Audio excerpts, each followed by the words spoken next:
Greetings, cretins. My name's Aaron Ciotti. Everybody calls me Ciotti. Welcome to Sunday Q&A. That was Pride Run Atlanta 2025. Over 3,000 runners were there. It was crazy. Same as last year. That was this morning at 7 a.m. I am, as the young people say, cooked. I really struggled with trying to fly that differently from last year. I flew it last year. Tents were all in the same places, balloons were in the same places. Like, you could just use my footage from, like, they could have just used the footage from last year this year, and nobody would have known. Like, sure, there are some different faces this year, but, like, you know, with FPV you're buzzing by, so you kind of wouldn't even have noticed. So I was struggling to do things differently. Like, I was thinking about last year, like how I kind of moved around the trees, and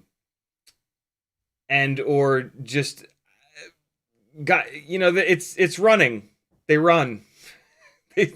Like, it's super limited as to what you can do. You know, you show how big it is by going up high. You drop elevation to give, like, the FPV wow effect. You try to catch, like, people's actual reactions, which, in order to do that, you have to fly straight at them, right? You have to, like, be in front of them. And so, yeah, it was, I'd like to think that I did a little backwards pass here. That's kind of cool. You can't see it. It's on the other monitor. But yeah, there was not a ton that I could do differently than last year. But hey, that, you know, I tried my best. I could have just gone and collected the paycheck and just done exactly what I did last year, and they'd probably be happy. Or I could work a little bit harder and try to figure out different stuff to do, which is what I did. So, hey, there we go. I had a blast. You know, the Pride here in Atlanta is a hell of an organization, and just in general, folks that show up at Pride parades, Pride runs, stuff like this. These are the most loving, caring, beautiful human beings who, you know, many of which have been shit on their entire lives. And they've come through it with, you know, grace and compassion and you know, fight all that negativity with extra positivity, and it's just such an amazing group of human beings, man. There's just an electricity there, and there's like a love that you can kind of feel in the air. It's really, that sounds super cheesy, but if you've ever been to any Pride event, you'll know exactly what I'm talking about.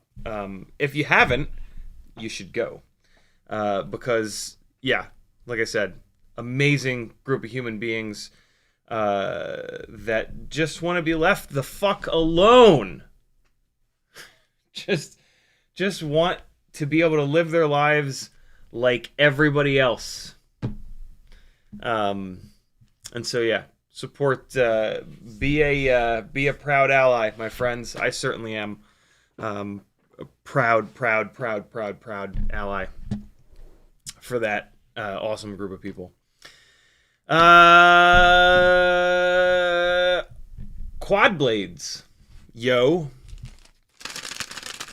HQ just put out a 1.2 inch by 0.9 inch pitch by 4 1mm motor shaft quad blade propellers.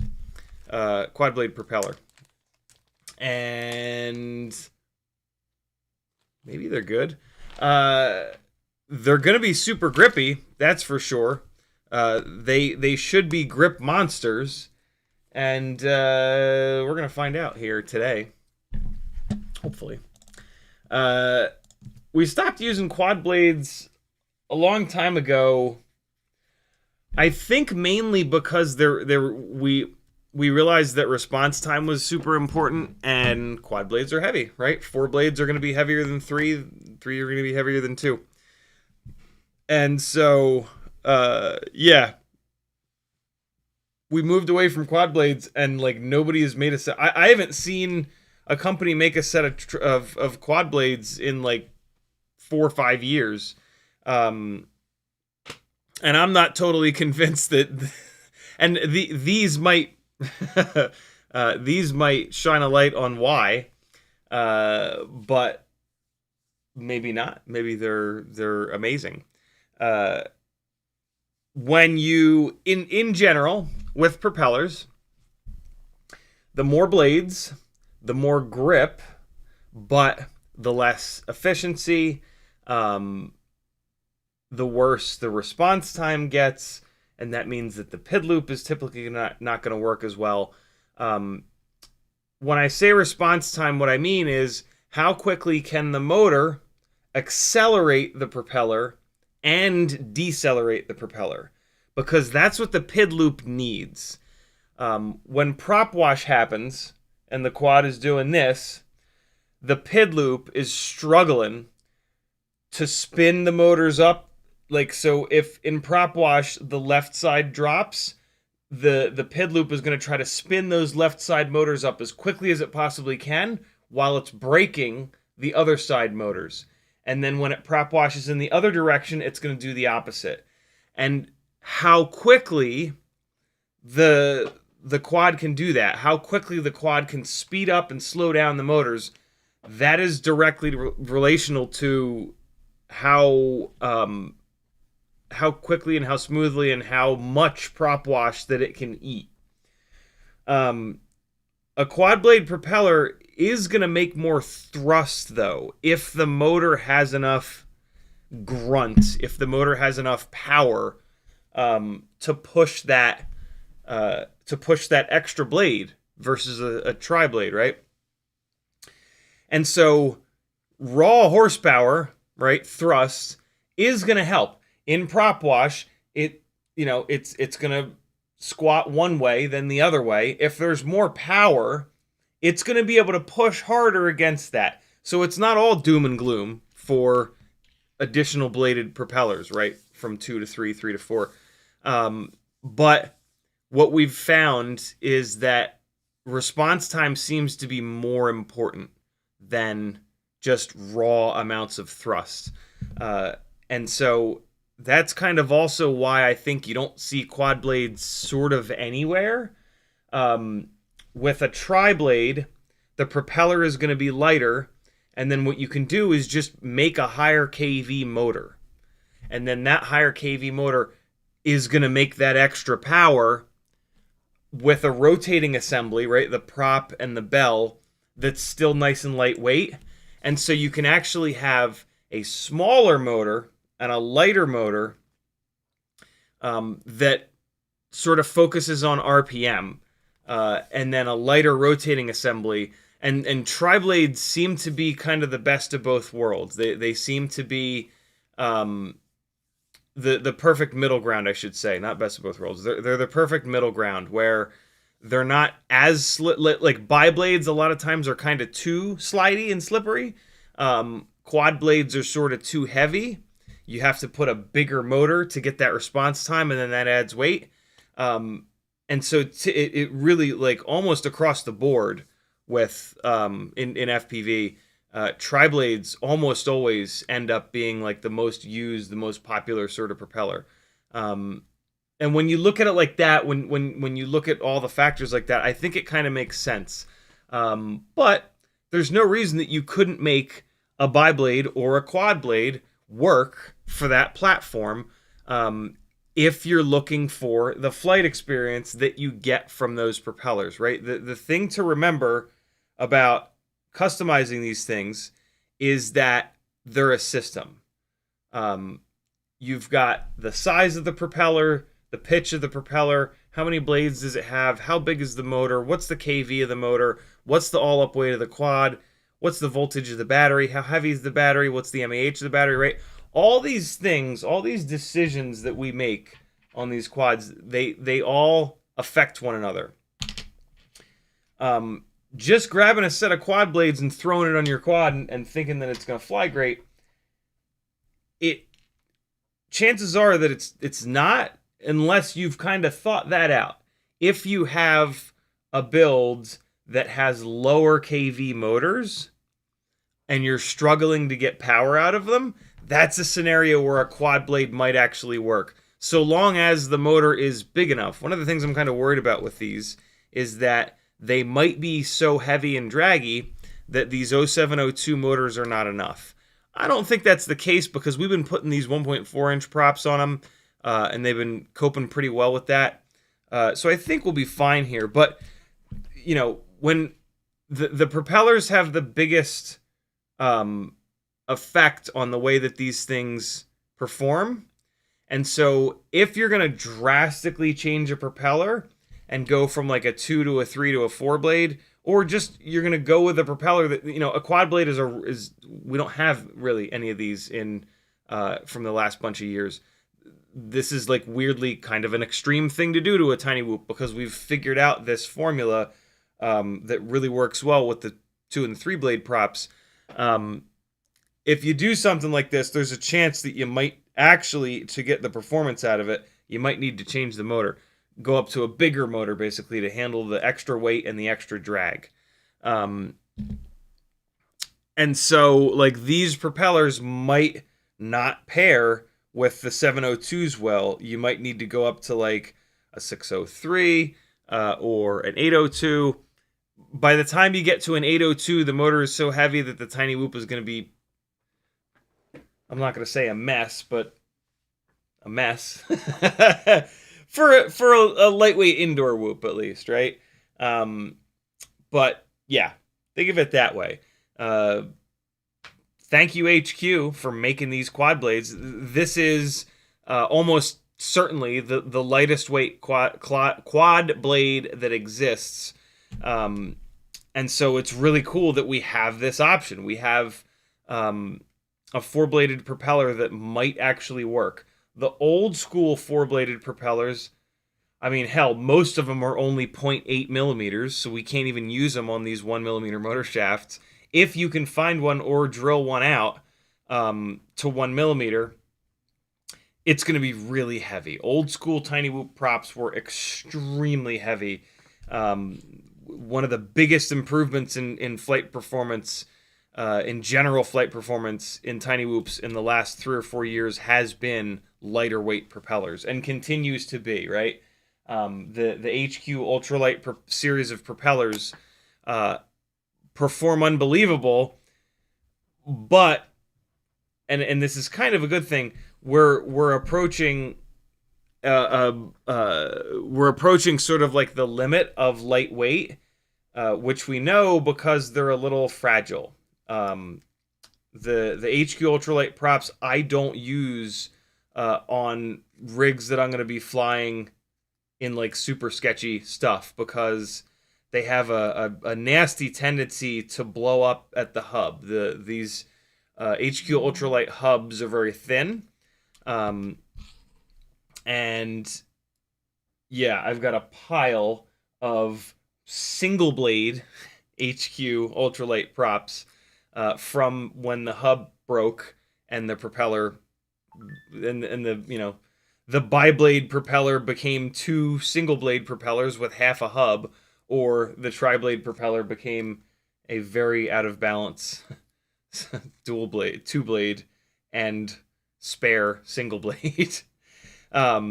So with the HQ ultralight props, one of the things that's going to be really important is doing what I'm doing right now, which is to drill out that hub to the proper inner diameter, which is 0.99.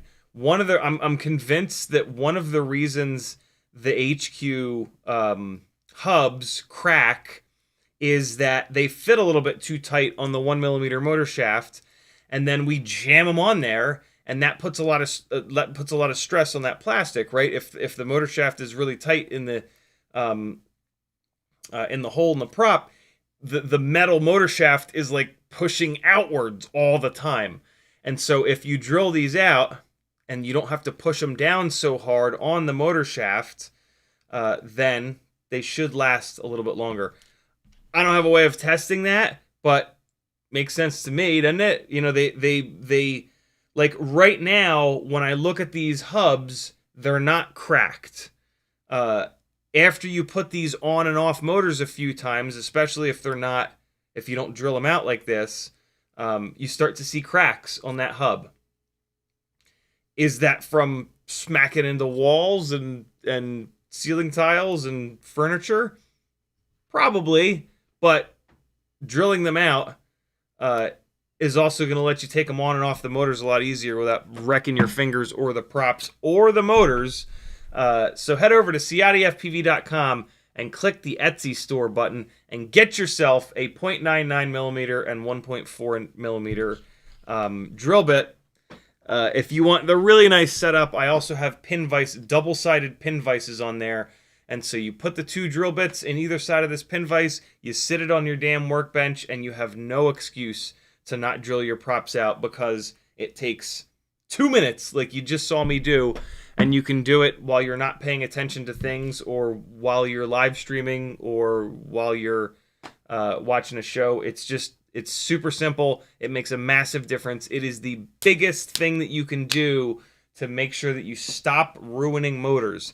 The majority, if you've ever had a motor slip a motor shaft in the bell, it is almost certainly not because of anything that you did while you were flying. And it was because you smashed a propeller onto that motor really hard, or had to remove a propeller really hard. And the amount of force that you can put on with your man hands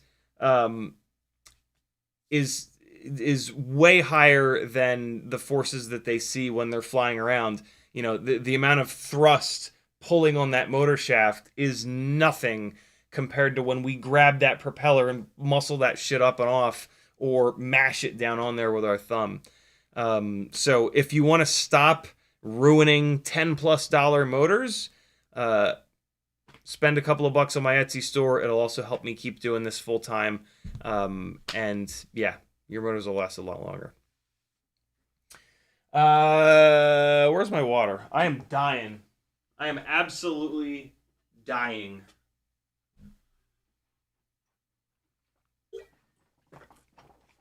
CiottiFPV.com is where you can go to support me. Join my Patreon. Hey, it's the beginning of the month.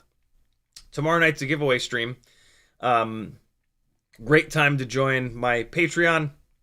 Great time to jump from the $3 a month tier to the $5 a month tier, which will enter you to win. You don't have to be on the live stream. You just jump onto the $5 a month tier, and every single first Monday of the month, there's a chance you'll win $40 or $50 or $60 worth of Tiny Whoop stuff. If you're feeling extra generous, or you don't want to win Tiny Whoop stuff, there's a $10 a month 3-inch micro brushless and Cinewhoop tier. There's even a $20 a month 5-inch tier. So if you only fly 5 inches, jump onto that tier. The value of the stuff that I give away in each tier goes up. That's how it works, friends. That's tomorrow night. Do me a favor. Check your Patreon. Beginning of every month, for whatever reason, Patreon seems to kick a bunch of people that are on the monthly plan, the recurring monthly plan, onto a month-by-month plan. And so the end of every month, the beginning of every month, a bunch of people disappear. And I've been hearing that they didn't necessarily want that to happen. Not too long ago, Patreon started offering the ability to do just 1 month. And that seems to have screwed things up. So do me a favor and check your Patreon. I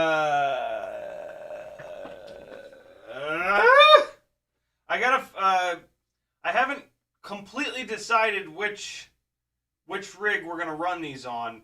I think I want it to be like the lowest KV rig that I have, since they're quad blades. But I don't have any low KV rigs anymore. All my freestyle builds are like 36,000 kV and 40,000 kV motors.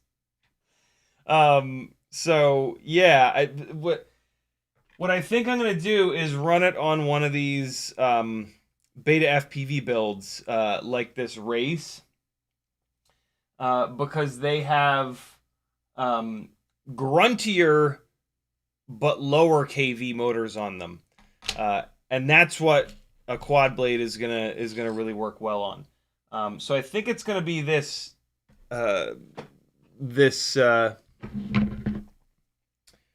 I'm sorry, not race, champion edition. Champion edition. I think it's going to be going on this Air 65 Champion edition. But what they would probably be perfect for is the regular Air 65 on the 27,000 kV motors. But I turned that into a 1.4 inch rig is like along with everything else lately. I don't the number of 1.2 inch builds that I have has really shrunken quite a bit. I've got this one. I've got this one, and I think I only have like one other 1.2 inch rig at the moment. I think one or two of these are gonna get converted back. I'm starting to figure out which 1.4 inch prop setup I kind of like the best and which motors I like the best. This happens all the time, man. Every time that that I want to test something, a lot of my builds get like kind of switched over to that thing so that I can test that on a bunch of different platforms to see where it sort of performs the best. This is why I have so many different builds instead of just like tearing them apart and having spare parts, or instead of just hawking them on the Etsy store. It helps me quite a bit to test stuff by having a bunch of different versions of it, a bunch of different rigs with like different kV motors, different all up weights, different frames or AIOs or cameras or whatever. So yeah. What's this though? Oh, this is the newbie drone race. Let's not do that. That's a little bit too light. The lighter the rig, these are also going to help a heavier rig. Can anybody think why? Why would these help a heavier rig, yo? Let me check my. So I also have a rig that's on 0702 36,000 kV Firefly motors. Patrons have access to a really cool spreadsheet that I've been building over the years called CiottiFPV Tiny Whoop Data. If you search my Patreon for that, you'll find it. In here, I've done a whole bunch of like actual KV testing. I've got motor heights in there. I've got motor weights in there. And one of the things, so one of the situations that we are in here in FPV, in Tiny Whoop world, is that the way that Happy Model calculates KV is drastically different than everyone else. Everyone else, God knows if their way of measuring KV is similar enough to one another, but the drastic difference is between Happy Model and everyone else.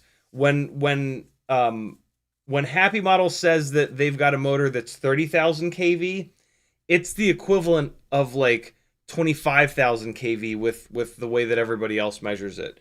So there's a huge difference there. I'm sure that the way that Beta FPV and VCI and Newbie Drone, I'm sure the way that they measure it is a little bit different between those different companies, since, why bother doing any standardization ever? You can just shit on all your customers and randomly put numbers on stuff and they'll never know.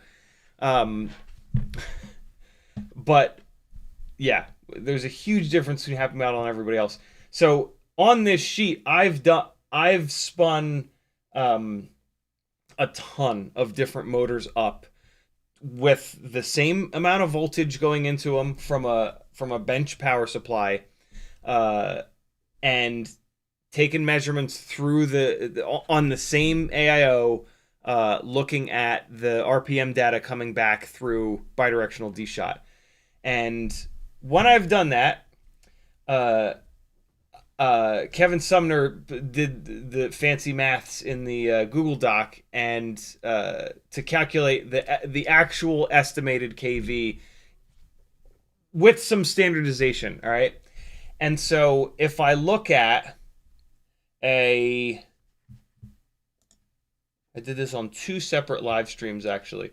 If I look at Happy Model 0702 36,000 kV. The estimated KV, the way that I was testing it, is actually 30,000. And then if I compare that to, there's a VCI, there's Beta FPV. Here we go. But, oh, what happened there? Beta FPV 0702 27,000 kV. That the estimated KV on that motor is actually 29,750. So almost the same KV between a Happy Model 36,000. Although it looks like I retested the Happy Model 36,000 and it came up at 32. And I've flown both of those motors, and the Happy Model motor absolutely makes more power. There's no question about that. I was hoping that I had this Beta FPV 30,000 kV motor in here. I don't understand why I don't. I do. I swore that I did. Yeah, so the Beta FPV 0702 30,000 kV motor that's on this Champion Edition actually comes out at 32,000. So very similar to the Fireflies. So yeah, let's run this rig. The build that has the Fireflies on it at the moment has biblades. And going from biblades to a quad blade is going to be shocking. This guy has the 1.2 by 0.9 by 3 triblades on it, so this will be really cool. This is, I don't need the comparison to be that drastic. I actually don't want the comparison to be that drastic. So this is the lowest RPM rig that I've kind of got, and that's fine. So yeah, that's the deal, friends. In the chat, Bad was first. Alexander Lewis Hughes, Schnauzer FPV, Rays, Matthew W, Uriel, Benny Bravo, Apache Smoke, Wooden Sniper, Alley Cat, Flycadelic, Craig, Brent Anderson, Gusto, Cole Powers, Flycadelic again, Frosty, Chaser FPV, Smoking Dog Cujo, Everyday with Bruno, PUC, Danzel the Terrible, FPV Analog. That's a great YouTube name. Cole Powers, Brent Anderson, Quad 66 is in the house. What's up, homie? How's the Wandering Whoop doing? Uriel, Rockcrawler, Cole Powers, Kelvin Knudsen, Brent Anderson, Islander FPV. I'm gonna stop there. If you want the gangly man to say your name, get in early, say hi. Or just type CiottiFPV into your chat message. Those are the chat messages that I read. You can do that with each other. If you want to get Alley Cat's attention in your message, type Alley space KAT. And for Alley Cat, her own name will light up an orange. You can do that for yourselves. If you type your own name into your own chat message, it'll light up an orange. Nobody else will see it lit up an orange, but if you're dying to know what it looks like, you can do that. Just, don't continue to talk about yourself in the third person. It's obnoxious. Benny Bravo says, Yo gang, CiottiFPV and fam, been ripping this 1.4 inch all day. Very cool. Apache Smoke Wounded Sniper says, good evening, CiottiFPV and Gangly Gang. How are you all doing? As always, massive shout out to Apache Smoke Wounded Sniper for all the hard work on the timestamps for all these live streams. Incredible stuff. Quadbod is actually the other beautiful bastard that's done tons of timestamps. And he's working on something really cool that just blew my mind. Just another way to kind of search through this stuff, and we're farting around with it to kind of dial it in. But it's pretty slick between Craig's site with the transcripts and just using YouTube search. and what Quadbot is working on. There's no excuse for finding like really good quality answers to questions, which is awesome. Ray's FPV says my 20-month-old is bumping the intro music. Nice. Everyday Earth Bruno says good stuff. Pook says I have a Runcam Nano 3 looking to get a new build. Highest KV I can get is Beta FPV 30,000 or Happy Model 28,000. Any suggestions? Beta FPV 30,000 is going to give you the equivalent of like 32,000 kV. Happy Model 30,000 I haven't even tested. But to give you an idea, wait, what did you said Happy Model 28,000. Wait, how did I not test those? I sure did. Happy Model 28,000 is going to give you is going to actually be around 25,000 kV. So if you want much less power, but admittedly more efficiency, Happy Model 28,000. If you want actual power, Beta FPV 30,000 for sure. There will be a massive difference between those two motors. The Happy Model will feel very underpowered in comparison. So it depends on what you want. But the Happy Model will be way more efficient. Denzel the Turtle says, howdy. Uriel says, are you feeling old like the young people say? Quite. I may not look old, but god damn it, I feel it. Denzel the Terrible says, don't let the client hear you say they could use old footage. Yeah, I know, right? Cole Powers says, keep it fresh. Rubik's Cube's a crowd. Great. Not trying to have Pride Run 2025 be my last gig I ever fly.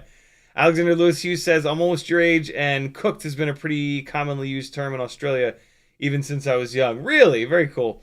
Funny how slang gets popular all of a sudden elsewhere. I see that happen a bit. Yeah, it's true. Calvin says, frustrated with my hglrc Draknite build as I still can't find a quality nano cam that fits in the tiny space. Damn.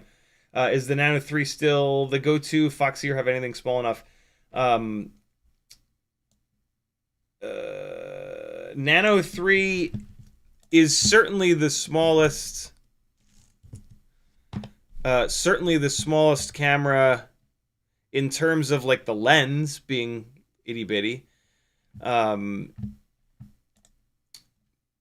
But this looks like it has a regular camera in it. Why not just whatever this camera is that it comes with, why not just do that one? You gonna tell me what the camera is? Race Day Quads? Probably not, right?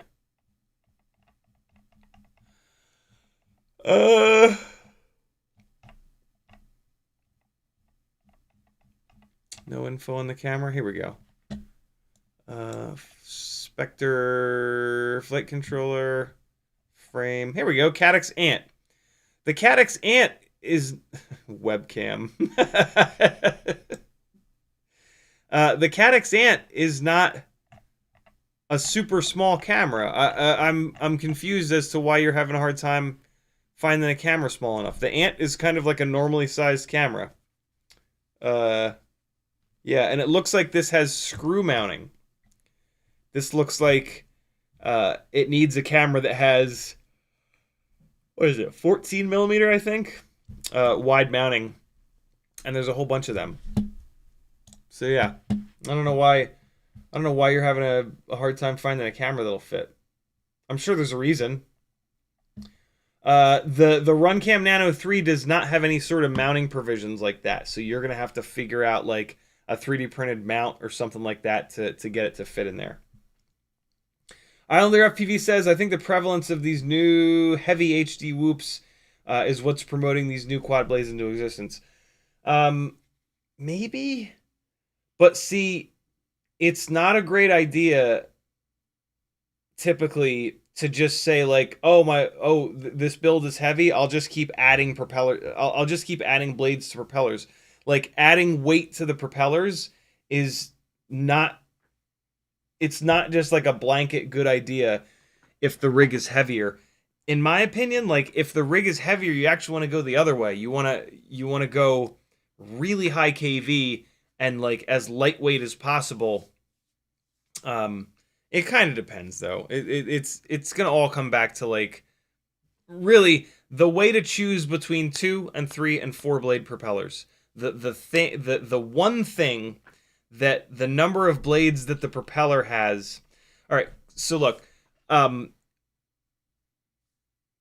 with each component, props, motors, frame, battery, with each component, there will be like 1 or 2 things that either can only be changed from changing that one component, or it has the biggest impact, right? And so propellers, when looking at the number of blades, the biggest change that a 2 to a 3 to a 4 blade, the biggest change that's going to occur is the amount of grip that build is going to have. That build is going to have in the turns.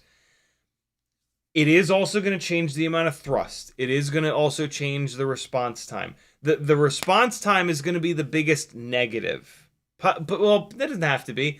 The response time is going to be the other big thing that changes when you change the number of blades on the propeller. When you change the number of blades on the propeller, that drastically changes the weight, right? You're adding 50% more propeller mass going from 2 blade to 3 blade. You're adding 33% more propeller mass going from 3 to 4. And so grip and response time are the 2 biggest changes that happen when you change the number of blades on a prop. The amount of thrust that they make also changes for sure, but it doesn't have as big of an impact. When you make a change, it doesn't just, you can't think of it with the blinders on. You can't just think like, oh, heavy quad, throw a more bladed propeller at it to make more thrusts to make up for the weight. You could absolutely think about grip, the weight, and so now let's talk about all up weight. The all up weight of the build is going to have a lot to do with the efficiency. It's going to have a little to do with the power to weight ratio, but like if you go from 18 to 19 grams on the quad itself, it's making like 60, 70, 80 grams of thrust. That doesn't drastically change the ratio. It changes the ratio for sure, but it doesn't have as big of an impact as some of the other changes that are going to happen. Hopefully that makes sense.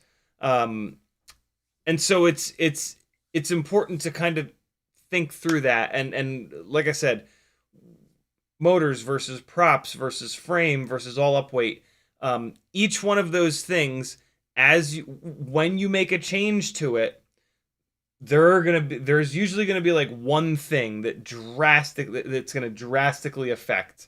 And so you want to weight that one thing as much as you can, and you want to try to make the changes that are gonna, like, if you've got a build that like the biggest problem that it has is a lack of grip, adding an extra blade to the propellers that you're running is going to be the best possible way to attack that specific problem. Is dropping weight going to affect it a good amount as well? Absolutely, and it's probably like the second most important thing. But like going to like a higher voltage battery, or there's a bunch of changes that you would make that would either have not a lot of impact or would have a much lesser of an impact than that other thing, right? This is why the perfect build only exists for each one of us. Every single one of us has a very specific perfect build. And it doesn't look like anybody else's build. It's very unique to each one of us because of that. And this is also where custom building these things to be perfect like that, it's difficult. You got to either spend a whole bunch of money and time testing it all yourself, like I've done over the last 10 years, or you've got to watch somebody like me with long form content that actually dives into this stuff and explains it so that you can understand it. You can't just go to your favorite pilot's description and look at what they fly and just carbon copy that build. That build is in theory perfect for them if they've done this exercise, if they've spent this time, and you're a different pilot than them. So super. This is what makes the customization of these things so interesting, to be honest, but also so difficult. Hopefully I didn't lose absolutely everyone in that rant. Islander FPV says, no, we got that. BMF Spade says, I have a set of quad blades on a Valador 3-inch on 6S 850, 8 minutes of flight time. You could put damn near any prop on that build with a 6S 850 and get a ton of flight time. 6S 850 is a giant battery for a 3-inch rig. I consider 4S 850s to be a big battery for a 3-inch rig. A 6S 850 is 33% more. Yeah, it's 33% more battery. So yeah, that's the biggest reason that you're getting 8 minutes flight time is just that is a gigantic battery. Uriel says too much mass on stator. Tell me more. What's that mean?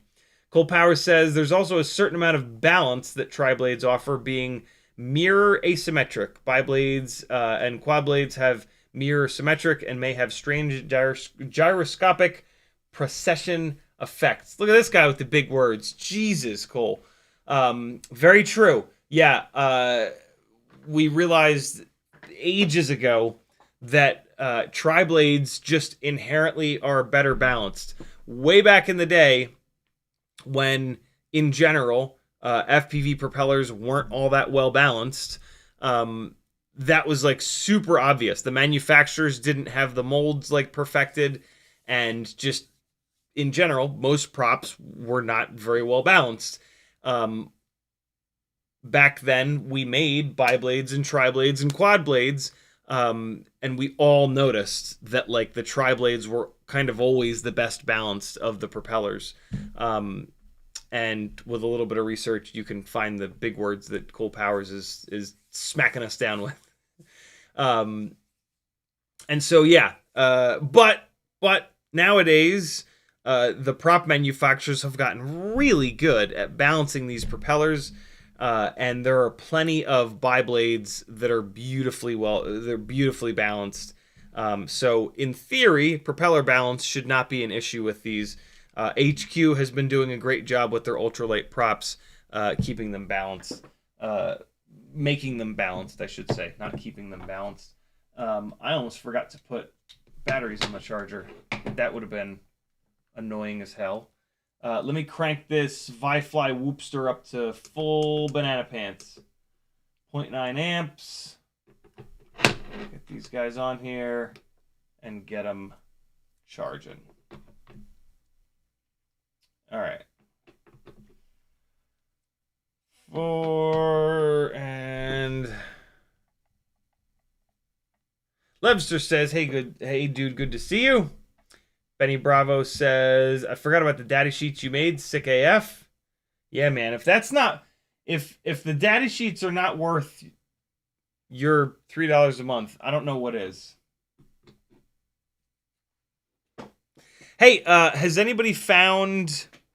So I am in search of... I've got this set of 7-inch dead cat glide arms that are drilled 16 by 16. Motors with mount bases that are 16 by 16 max out at Brother Hobby 2507 and a Brother Hobby 2510. The 2510 will definitely have enough grunt for a 7-inch tri-blade, but I don't like that width to height ratio. 2510 is 2.5 to 1 ratio of width to height. So that's a pretty tall motor and not a very wide motor. That's a motor that's going to make loads of power, but it has the potential to not be wide enough to stay cool. 10 millimeters tall is going to make a horrendous amount of power. And then 25 millimeters wide is just, for like hard flying, that's a motor that could get a little bit warm. What we want to see is a minimum of 3-to-1, better yet 4-to-1 ratio of width to height. And if you look at like all of the motors that we love, they're typically 3-1, 4-to-1. 2207, 714, 21, real close to 22, right? 2207 is a 3-to-1 ratio motor. 2306, 6, 12, 18, 24, right next to 23, 4-to-1. 702, 2, 4, 6, 7, 3.5-to-1 ratio. 802, 4-to-1 ratio, right? These are motors, and it literally is the motor bell needs to be wide enough to be in the airflow to stay cool. When you make a motor taller and taller and taller, it makes more and more and more and more power. But then if it's not wide enough, it's going to overheat. When motors overheat, they lose power, they lose efficiency very quickly. And so the Brother Hobby 2510s, I'm super tempted by, but I don't think I don't know if it's the right call for something that's going to get flown hard. For like a cruiser where you only have to like hammer the throttle every once in a while, or like maybe a long range rig, they'd probably be perfect. And they actually might be completely fine because they're close. 2.5-to-1 is nowhere near as bad. So like the motor that is the perfect example of this is the 1507. 7, 14, right next to 15, 2-to-1. 1507 motors get asininely hot. And when they get really hot, they hit your battery really hard. They're a really powerful motor. 7 millimeters tall is a lot. And so they just make lots of power, which makes lots of heat. But the more power they make, when they make a lot of power and then they get really hot, they become less efficient, and then you push more throttle, and then that makes them get even hotter. And it's like this, it's like a diesel runaway effect. Like it just gets, the problem just compounds and compounds and compounds. And you can really hurt your batteries with a setup like that. And so I bought a set of Emax 2807s. And I've heard really good things about that size of motor with big 7-inch triblades, but they're all 19 by 19 mount base. So if anybody can find or knows of a 16, basically what I want is the biggest 16 by 16 mount motor. That's it. That's what I'm looking for. I think the Brother Hobby 2510 is that. I think that's as big as I'm going to get. But the collective is strong and is able to find things that heretofore didn't exist. I'm just talking shit. Let's weigh some propellers. I got some HQ 1.2 by 0.9s. I got some 1.2 by 1.2 by 2s. Let's see what these quad blades weigh in comparison to the other super popular, super lightweight propeller options. I think I said motor a second ago, and I meant to say propeller. So we'll start off with the HQ biblades. And I always weigh 4 propellers because these the less weight you put on these scales, the less accurate they are. So and these propellers are so lightweight that a lot of times these scales won't even register.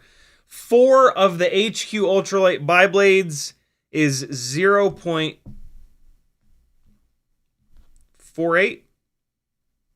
It's bouncing back and forth between 0.48 and 0.5. Let's call them 0.5. Half a gram for 4 HQ ultralight bi-blades. Jumping straight to the quad blades, 0.83. Just load up the scale real quick. Oh, look at that, 0.83 again. So that's a big change, right? What's the percentage change there? It's like 40%. It's not double, which is cool, right?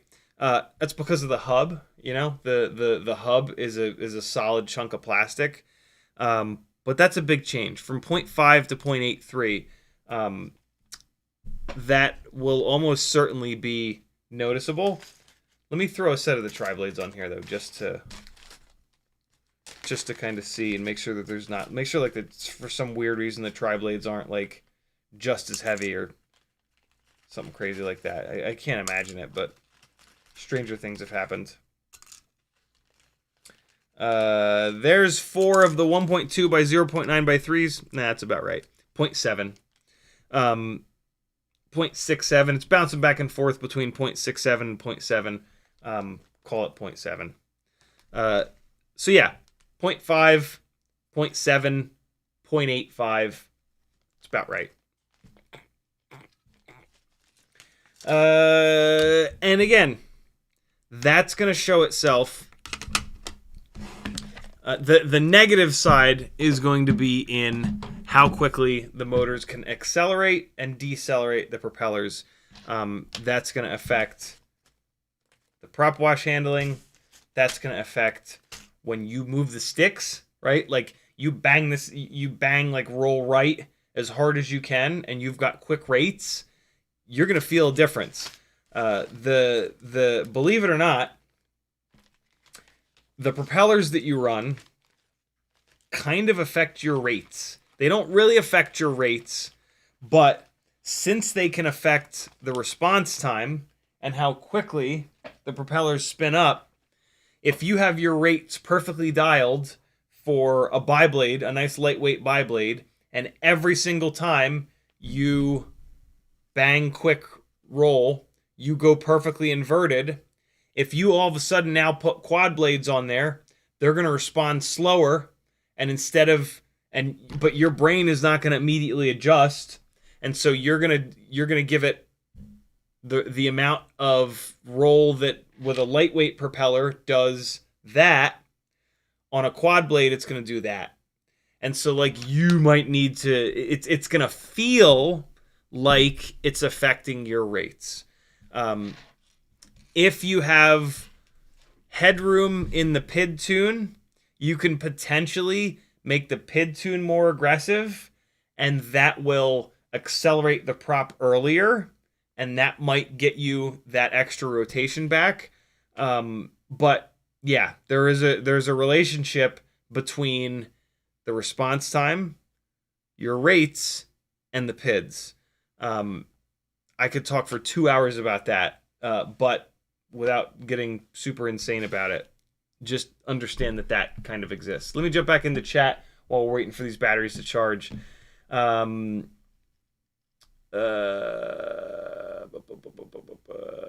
Spade says, I finally broke a 65 Pro frame for yesterday. Damn hardwood floors. By damn hardwood floor. Oh wait, no. Yeah. By damn hardwood floors, I'm gonna assume it sounds like it was a hard hit that broke it. Where did it break? I want to know where. Let me know where it broke. Quad 66 says work life got busy. Needs a better prioritize fun. Fair enough. Nickel Ree says any clue why I have jello with the old Mobula 6 canopy with the Air AIO5? Could the UFL connector be touching the canopy? Do you do any change on that canopy? Thanks for what you do. Did I do that? Did I do that canopy on the Air 65? For the record, jello is usually caused by banged up propellers or banged up motors. So the first thing to check always with jello is to put a fresh set of propellers on, or better yet, put a different set of propellers on, because some of these props are not perfectly balanced. So if you're on GemFan 1210s, switch to HQ Ultralight, whatever. Quad blades, biblades, triblades, doesn't matter. The HQ Ultralights are very well balanced, I've found. And so change propellers. At the very least, change to a brand new set of propellers. Better yet, try a different manufacturer. Not necessarily a different manufacturer, but just like a different prop, right? Different number of blades, different pitch, that kind of thing. Next thing to check is the motor shafts. 1mm motor shafts are weak as hell. It's very easy to bend them. As soon as you start bending up motor shafts, if you're flying in the middle of the day with no ND filter, jello can very quickly become a problem. So motor shafts are the second thing to check. Pull your props off, hook it up to Betaflight, go into the motors tab and spin all 4 motors as slow as you possibly can with the little meters on the bottom right side. So get the motors spinning really slowly with the bare motor shaft sticking up, and then just take your fingernail and just put your fingernail against the side of each motor shaft. And if that motor shaft is bent, it'll be spinning around doing this, and you'll feel it on your fingernail because your fingernail's hard, right? And do that with each motor. And if you feel, what you'll probably feel is that the front 2 motors are more banged up than the rears. And then the next question is, how banged up is too banged up? I don't have a way of putting that into words. You need to start doing that test as often as you can to develop your own sort of barometer for how banged up is too banged up. That also has to do with, like, how much jello are you willing to put up with? If nobody's watching your flight footage and you're not uploading it to the internet, and it's just you in the dark in your basement watching it every once in a while, who cares if it's all jello-y, right? Run the motors until the motor shafts break off, for all that matters. You know what I mean? If you're trying to do something with the footage, or if you just want the footage to not have any jello, right? Then if the front motors feel worse than the rears, maybe replace both front motors, right? Because they're obviously banged up, and that's obviously going to cause jello. You know, think of it this way, right? The motor shaft, once that thing bends, the propeller now does this, right? The propeller is going to do that. It kind of look like jello, right? Jello is this. Propeller's doing this, right? And so props and motor shafts are almost always the problem when it comes to jello. The other problem with jello is flying in the middle of the day when it's really bright out with no ND filter. Any micro is going to struggle with jello in broad, bright sunlight with no ND filter. It's just the way that it is. You know, the HD systems are notorious for it, and it's a pain in the ass. So make sure that your expectations are realistic in reference to that. Fly that thing during golden hour. Fly it during sunset and see if the jello goes away. If it does, then the jello is not that bad. Like, you know, I have jello, I have to fix it, it's driving me insane. It happens even at sunset. Okay, something's definitely wrong. It's totally fine at sunset, but then at noon it's a mess. That, you know, that's tough. That's tough. Like, you're actually dealing with a little bit of jello.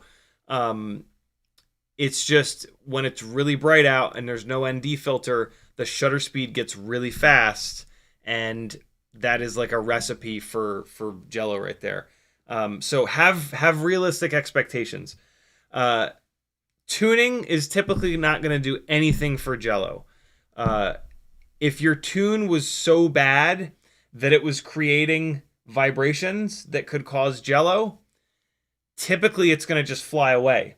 Because if the tune is that bad that the thing is doing this all the time, then you are like one PID number away from it just like feeding back into itself and just flying away as it's oscillating, as it's vibrating back and forth.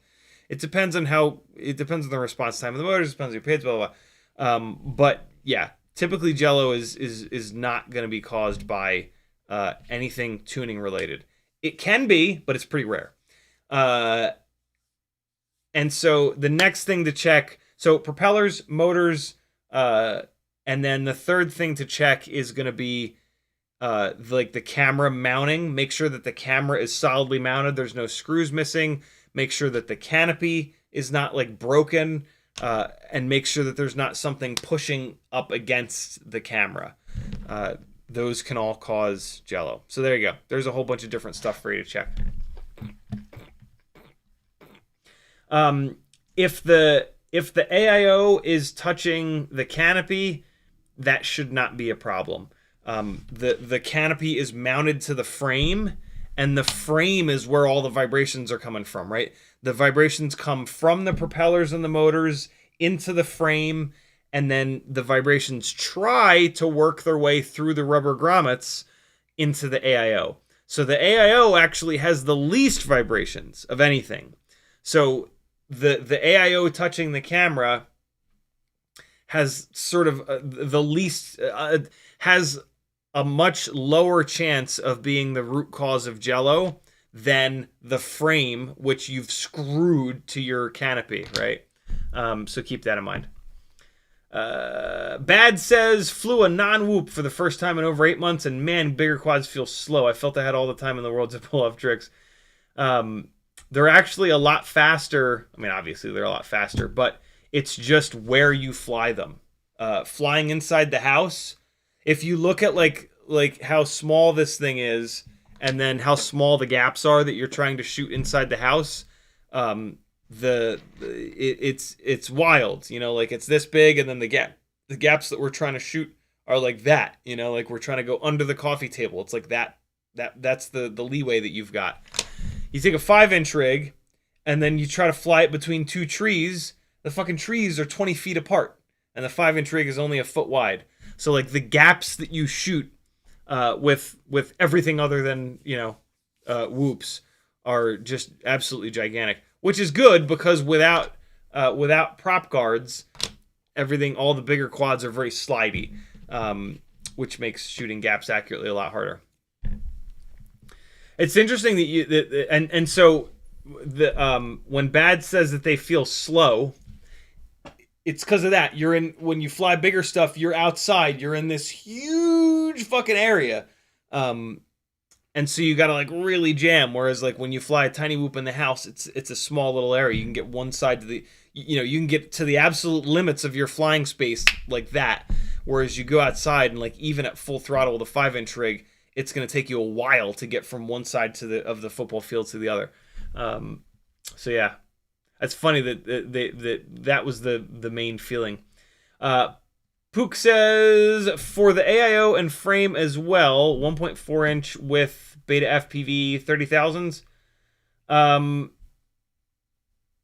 Yeah, that's going to make a lot of power, but you can just motor limit that down. Depending on how many hundreds, if not thousands of batteries you've flown, you might want to motor limit those beta FPV 30,000s down. The problem is, between those two motors that you'd said, the Happy models are going to be very underpowered. The Happy models are a lower KV, and their KV scaling is kind of off. So yeah, the beta FPV 30,000s will be a motor that you can kind of grow with a lot more. You know, you can, if you buy a motor that has too much power, you can always limit it. If you buy a motor that doesn't have enough power, you can't boost it up. So yeah, when in doubt, always go for the higher KV or more powerful option. FPV Analog says, if I have an old school F3 board that runs Betaflight 4.1, which PID should I increase to reduce prop wash? I know how it goes on the newer versions. The PID loop is the PID loop. Newer versions of Betaflight, that nothing has changed in the way that the PID loop functions. So tuning Betaflight 3.5.7, 4.0, 4.1, 4.2, 3, 4, 5, 6. The tuning process is exactly the same. There is not one PID value that you can just increase to reduce prop wash. All three PID values are connected, but the D gain has the most impact on reducing prop wash. But you can't just crank a bunch of extra D gain in, because the relationship between the D gain and the P gain is important. And if you just start cranking the P and D gains up, the I gain is going to get left behind, and you kind of can't do that either. But if you're going to leave one of these behind, it should be the I gain. So if you move the D gain up a little bit, it'll improve prop wash handling. If you move D gain up a lot, it's not going to fly right, because it's not going to have the ratio of P to D is going to get like way wrong. So yeah, try increasing D gain a little bit. And if that still doesn't get the job done, then you're going to need to chase it with some extra P gain as well. So like, for example, on the sliders, there's a D gain slider and there's a P and I gain slider. Just forget the fact that the I gain is in there. What I do, when you get a board, the sliders are all right down the middle, 1.0, right? What I do is I always move the D gain slider from 1.0 all the way up to 1.3. And that's the ratio of P gain to D gain that I prefer. It affects the flight feel. But that's like the maximum ratio that I've found you can really do. If you go up to 1.4, 1.5, 1.6, you need more of that P and I gain, mainly the P gain. And so, I mean, you could even take a build that's on the newer versions of Betaflight, and you could like do that, and look what happens to the numbers. The calculations behind the scenes haven't changed on the PIDs. So the numbers, the confusing numbers that you see in the actual P and I and D gains, those should be very close from Betaflight 4.1 all the way up to the new versions. So you could kind of do it that way. Uriel says, I'm 57, but I think puberty just kicked in. I'm an old soul, reincarnated a lot, but child in mind, it's an art. Denzel, YouTube just did the thing. Scrolling back up to find my place.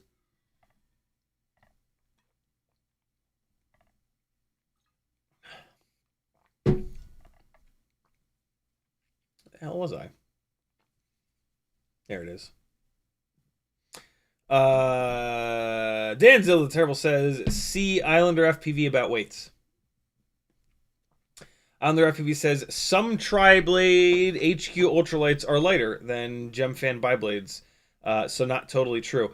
Yeah, good call. Good call. Different propeller manufacturers will make the, manufacture the propellers different, and that can affect the weight. You can only really compare, when I say that 3 blades are heavier than 2 blades, 4 blades are heavier than 3 blades, that only works within the same manufacturer and within the same line of propeller. With Tiny Whoop, we don't really have this, but with 5-inch rigs, Gemfan will have a line of racing propellers, and then they'll have a line of freestyle propellers. The racing propellers might be heavier, just in general, the whole group of racing propellers might be heavier than the freestyle propellers. And so, yeah, good call. Uriel says, make a setup and drill some more holes. Drilling props never works. You can't. There's just, without building a fancy jig and a drill press, you'll never get. You'll never drill a propeller and have it be balanced enough for really good performance. Gert Jan X is in the house. What's up, dude? I haven't seen you in a bit. Dave S says 1507. Have that nice 5mm prop shaft. Sounds like it's not worth it. Yeah, the 5mm prop shaft seems like a good idea until you crash, and then that big long that big long motor shaft just bends like crazy. So yeah, 1507s are a really tough motor to kind of live with. They just annihilate your batteries. Um, they they're very inconsistent because they don't stay cool. So like if you're using a bunch of throttle and getting them hot, and then you go full throttle, you're gonna have less power than if you're cruising around slower and they're not really hot. And so like you don't know how much power you're gonna get when you go full throttle because it depends on how hot the motor is, and that gets old, and that causes crashes too. Like if you do a big dive and on the way down there's a bunch of turbulence and the PID loop is having to work really hard, at the bottom of that dive, those motors are going to be hot. And you're going to go full throttle and you're going to expect a certain amount of power and you're going to get less power than that. And that might land you face first into the concrete. Um,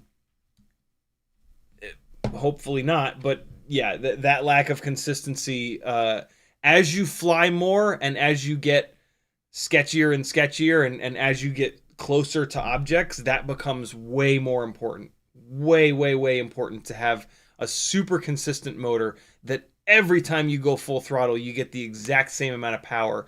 Because when you start getting close to stuff, you're using full throttle. You know, you're using full throttle to get yourself close and to like freeze up against it and then drop down, if it's like a dive in this example. So BMF Spade says just drill them out. Don't do it. Uriel says, yeah, you start to get it, the collective comprehension over here. David Sainty says, done my first frame swap today due to broken flight controller mounting post. Congrats, brother. Welcome to the wonderful world of DIY FPV. It only gets more insane from here. Embrace it, brother. Uriel says, flyers should try to have feeling of experience to learn with the change, what the change is in flight after change. Yeah, that's one of the more difficult parts of FPV, is that like we're not sitting in the aircraft, so we have to just go by what we see, and that makes it really hard to tell the differences between stuff. So the placebo is real. I can't tell you how many times I've heard FPV folks that are either just like new or they just don't pay attention to the people that dive into the technical stuff, give advice or just say things that are ass backwards. And like ass backwards in a way that it's not like, oh, well, maybe they have a very specific setup that's just like that. No, they're just wrong. They're just completely wrong. There's just no way for what they've said to be true here on Earth. And it's because of how hard it is to tell the difference in the way that this stuff flies. So yeah. Like Mucus says, I hope you're having a great Sunday. Just got here. I lifted the ground pad off my AO. In my JB sub 250, can I solder the lead to the bottom? Maybe. Is there another ground pad on the bottom? And which ground pad did you lift? Battery ground pad off an ESC? Oh, you said AIO. So is it the battery? If you lifted the battery ground pad, you're probably in bad shape because that's a big pad and the battery wire needs to be kind of big. All of the ground pads are connected. So like you can just use another ground pad. But if you've got a big thick battery wire and you're trying to hook that up to a tiny little ground pad, that's going to be brutal. So yeah, hopefully you didn't lift the battery ground pad. If you just lifted one of like the tiny little ground pads, just pick another one and you'll be totally fine. If you lifted the battery ground pad on the top and there's another battery ground pad on the bottom, you're golden. Kelvin says, why all this talk of getting rid of jello? There's always room for jello. There is always room for jello. Was that like their slogan at some point? The internet will tell me. There's always room for jello. It was a song, wasn't it? I knew that sounded familiar. I think that was like their slogan for a while. BMF Spade says 65 duplicate stream key. What is it? What? No, get out of here. What's going on here? Oh, there we go. Good to go. YouTube, come on. Help me out here. Be cool. BMF Spade says 65mm Pro broke on the left side in the middle of the two trusses closest to the support with a hole in it. What? Left side in the middle. Oh. In the middle of the two. In the middle of the two trusses. So it broke over here.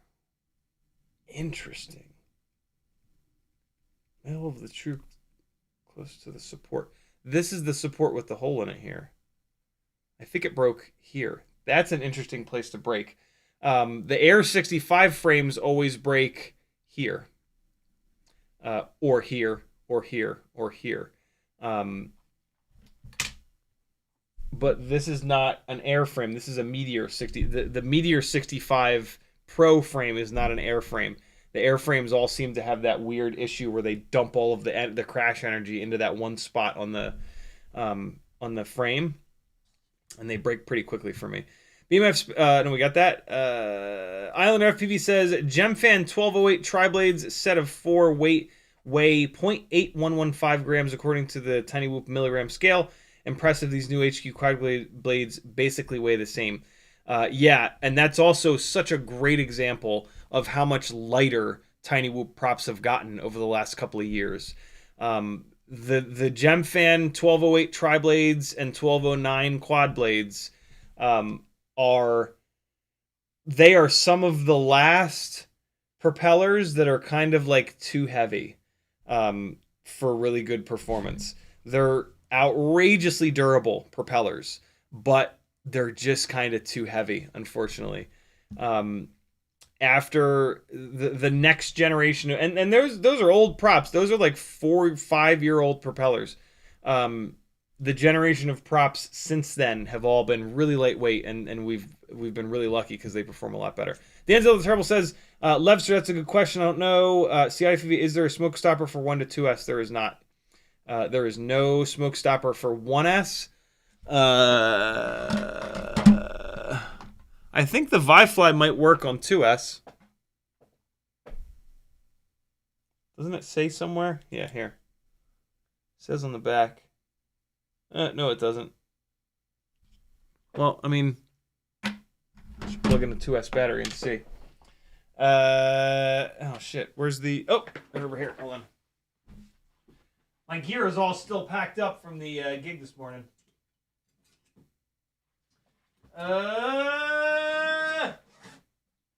I flew the 04 whoops there. I haven't pulled them out of the bag to get the footage. I'll play the footage maybe tomorrow night. Oh, I need my transmitter out of here, actually.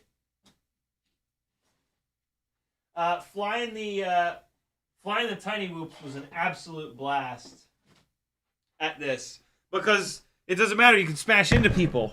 So I was like the coolest thing I did with the 1S 65mm rig is they had a bunch of tables next to each other for like check-in. So like you check in, you hand them like your paper or whatever, they hand you a bib. And so there's a whole bunch of people all lined up handing stuff back and forth. And then there's a great big sign that said like check in here. So I did like 5 or 6 passes with the little 65 1S rig where I real slowly fly up to that sign and then fly up to the table and just track straight down the table as people hand stuff back and forth. So I'm coming this way as people are handing stuff back and forth. So there's like a paper comes across right in front of me, and then the two hands move, and then I go right by. It was really, really cool. I didn't feel comfortable doing that with the 2S rig, though. I only did that with the 1S rig. But still, any of these tiny whoops, like, it's a totally different thing than flying a 3-inch Cinewhoop. So that was really fun. That was really, really cool to do that. 2S battery. Vi-Fly short stopper. Let's see. The lights come on. That's a good sign. Will it power the quad? Let's see. I still have a battery in here. Jesus. Alright.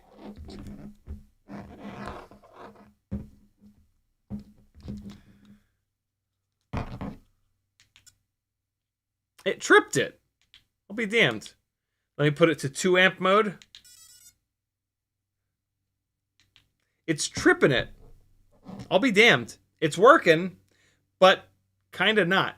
I don't know if maybe it's 04 that's doing it, but yeah, I can't. I don't have anything without 04 on an XT30. As far as I'm concerned, that doesn't work because it trips every single time, and this is a working rig. I don't have anything else.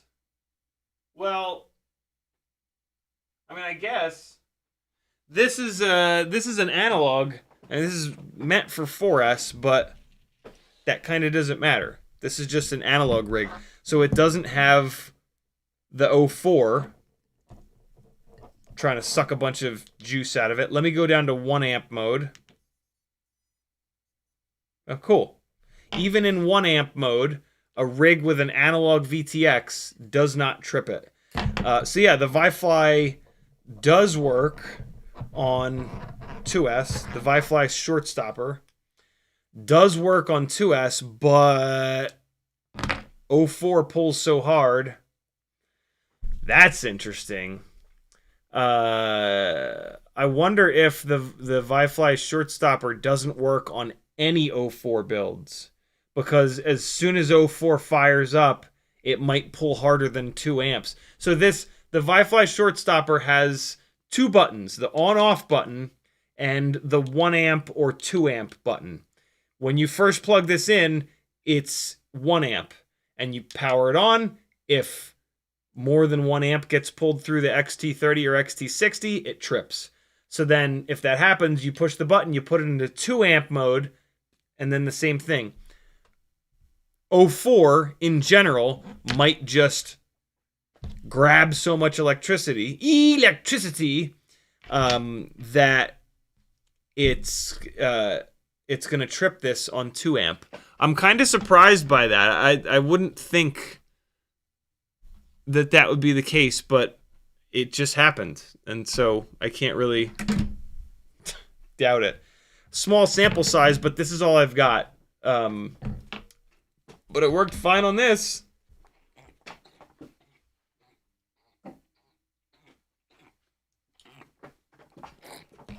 That's interesting.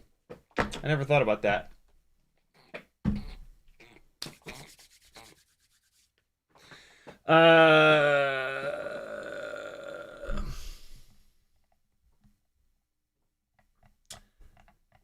Hold on a second here. YouTube just did the thing again. Woo! Talha says, "Hey Ciotti, any bando frames you recommend, or anyone else in chat? We talking 10-inch prop, 5-inch prop, 3-inch prop, 1-inch prop? Lots of frames." FPV Analog says, the P&I threw me off, and I know your ratios because I watch every stream. Okay, I'm going to check a newer build and compare the numbers, and I'm basically going to ignore the I and P&I. No, do this. Do a slider tune. Take one of your newer rigs, move the sliders to like the flight performance that you think you want. Write those numbers. Here's what you do. Go to the rig with the sliders. Put the D-gain slider up to 1.3 and leave the P and I gain slider at 1.0. Write those PID numbers down, or take a screenshot if you're, in this century. I tell people to write things down. And then move that D gain slider to 1.5, and then move the P and I slider to 1.2. Right. Take a screenshot of that. And just use those numbers in the PI and D columns in that older version of Betaflight. Make sense? Or grab the rig of yours that flies the best, that you like the way that it flies the best, and look at those numbers. That's a really good way of doing it. You can use the sliders, but on the older rig. You know what I'm saying? Does that make sense? Bad says, any thoughts on the rumors of DJI 04.5 inbound? Maybe many 04 drones have been discounted last week. On no specifics whatsoever, but on Friday's live stream, I said, hey guys, if you're about to buy 04 or 04 Lite, just wait. And that's more than I can say. That's more than I should say. BMF Spade says, I was talking about drilling out your 7-inch arms. Okay. Yeah, Patrick was kind of thinking about doing that. Man, is that difficult though. You gotta actually slot them. Like, you can't just drill them. It's not like a separate hole. You would have to slot these holes, and you got to get it just right, because if the motor gets offset, it could rub in the middle here. It's going to be off center. God only knows what having an off center motor is going to do with the vibrations. So yeah, I don't have a drill press, and I don't know how that would really go. So, Brad Anderson says same thing. Drill it out was in reference to the arms for different motor mounts.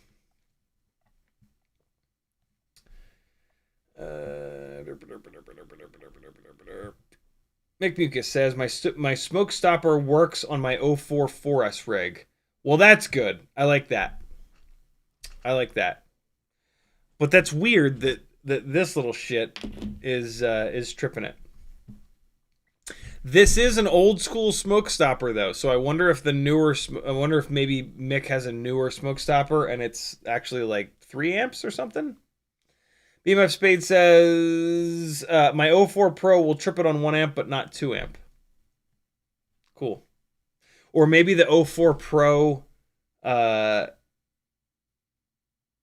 starts up in like a more low power mode or something like that. I don't know. FPV Analog says, yep, and Roger will do, and I will write them all down in your honor.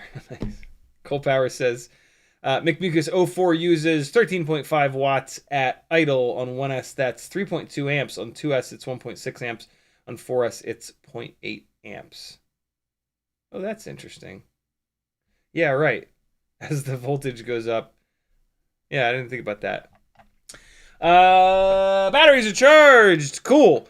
First up, we're going to fly this thing on the triblades. So, HQ, brand new quad blades. They are 1.2 by 0.9 by 4. Same exact blade and pitch as these. These are the triblades, 1.2 by 0.9 by 3. This will be a great comparison. There's no difference in pitch between these propellers. The blades are at the exact same angle. It's probably the exact same blade design. We're just looking at 3 to 4. What happens when you add a 4th blade? This is the Beta FPV Air 65 Champion Edition.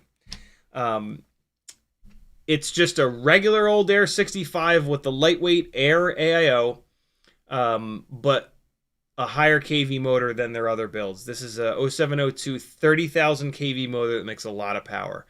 I've got the super cheap, super light antenna on here, CO3 camera, Beta FPV's banana hammock camera mount, and that's it. No, this is stock. This is very stock.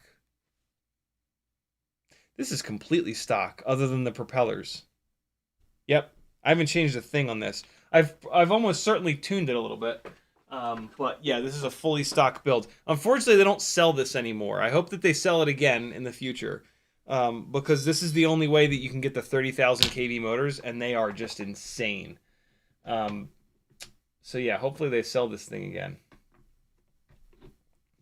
Because these motors are great. I really prefer these motors to the blue and silver ones, just because they make more power. Like if you want less power, you can motor limit it down. And away you'll go. All right, so this is on the triblade. So this is just to get a little bit of a control here. I'll probably do the 3 blades, then the 4 blades, then the 3 blades again. I don't have any of the gates set up. Son of a...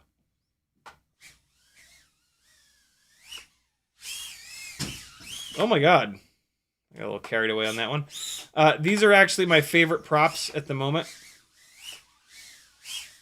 So I'm pretty familiar with the way that they fly.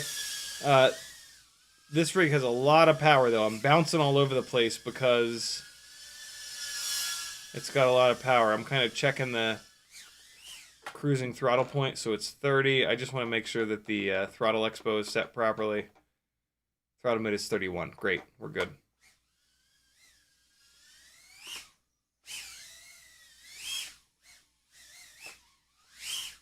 Ah! That chair got me.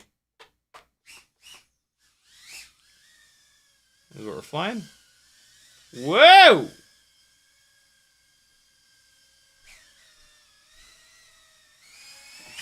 Whoa! Apparently I did not hook up air mode on a switch on this rig. I flipped the switch and nothing happened.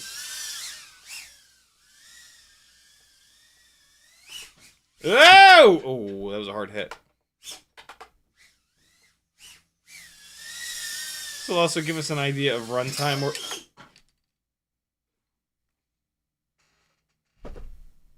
A propeller just came over here. I heard a propeller hit the desk. I'm gonna assume, yeah. So one of these triblades blew up. That's super funny. So it threw a blade. It threw 1 out of 3 blades, and the blade that it threw is here somewhere. You guys might have even heard it through the mic on the desk. All right, hold on. Let me swap this guy out, and we will fly the rest of this battery. Tell you what, when one blade that's actually a new one. The blade separated from the hub. Usually the hub is what breaks, but in this case, the blade broke right off of the hub. See if this camera wants to focus for once in its life. Look at that, man. That's a new one. Haven't had that happen before. Saving that one. Okay. Let's get this fixed real quick, fly the rest of this battery, and then we will go over to the quad blades and see if they're any good.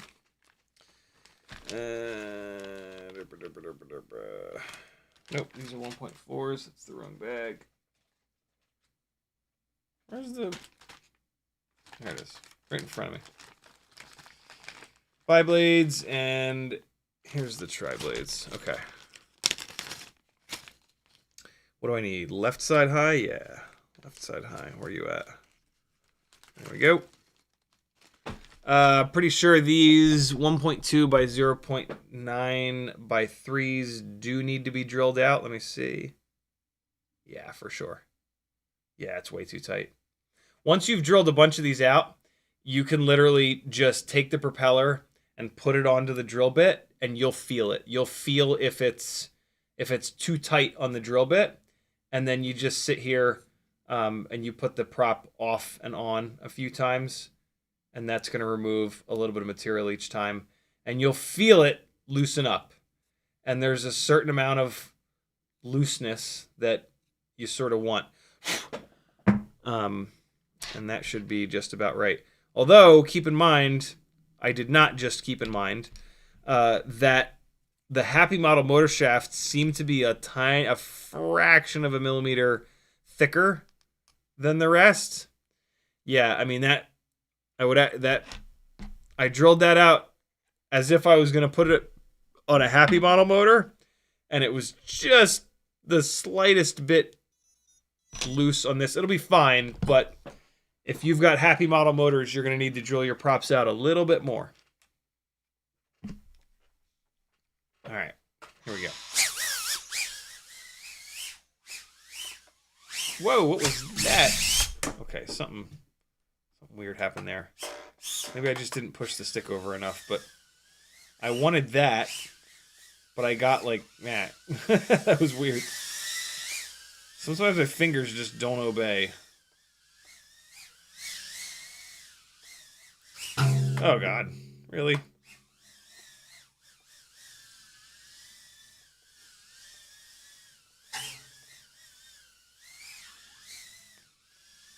I'm also deprogramming the 8 Cinewoop batteries that I flew earlier today.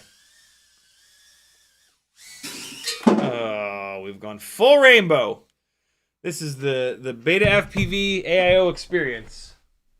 Full rainbow, and then you gotta power cycle it. Doesn't happen that often, but it happens a little bit more often than I'd like.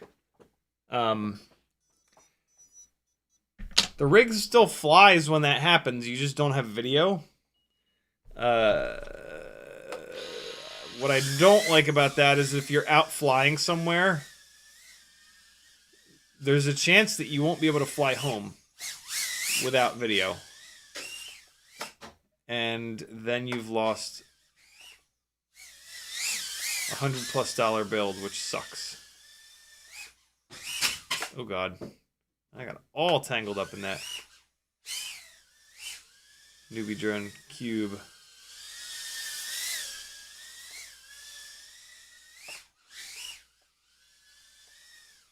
Crisp. Oh God. Oh God, no!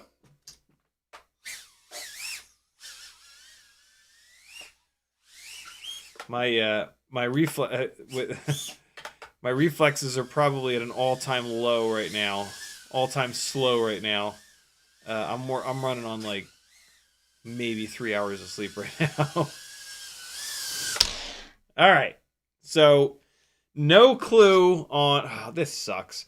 We don't have any idea on the runtime because of the crashes in that battery.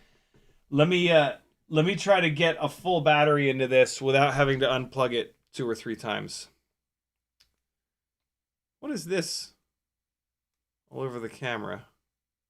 The top of the canopy, it looks like I ran it into drywall or something like that. All right, let's do one more. I need to adjust anyway. Let's do one more. And because I would love to see about the runtime. Oh my God, what's happening, little buddy? You were completely fine a minute ago. What's going on? Oh my God, I hate iPhones so much. So, years ago, I made that sound effect the I don't actually hate iPhones. I just hate everything. Years ago, I made the sound effect for calendar alerts that obnoxious red alert thing.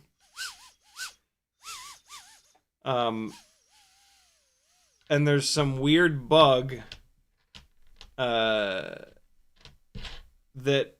like locks that, and it's just stuck.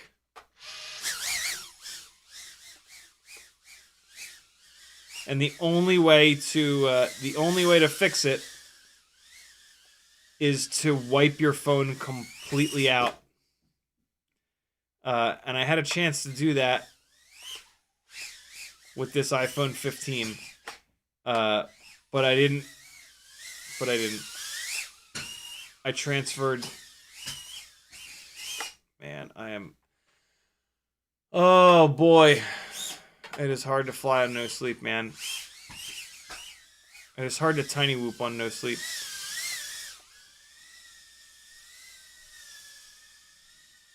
Yeah, like you have to you can't transfer anything. You can't transfer anything that's in like the settings menu, and like that would take a long time to reset everything up. And so I didn't do it, and I really regret it. But I mean, I could technically do it anytime. I could technically like back the phone up and then wipe all the settings, reset factory settings, and then set it up from scratch. So, I don't know.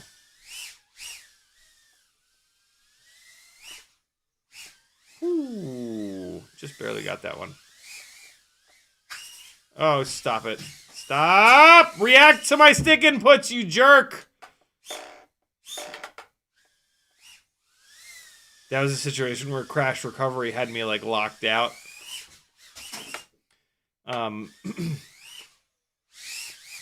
Which makes me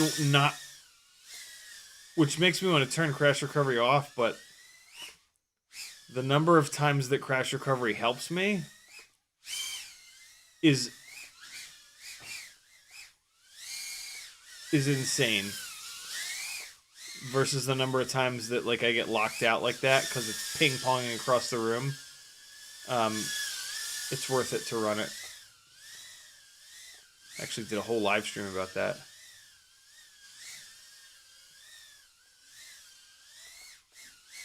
Woo! Oh, come on. Oh, fuck out of here. Are you serious?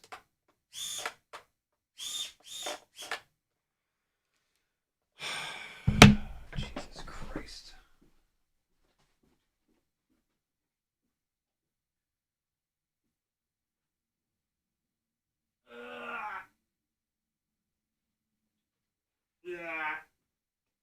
Yeah. So we're almost at 3 minutes. We're really, really close to 3 minutes.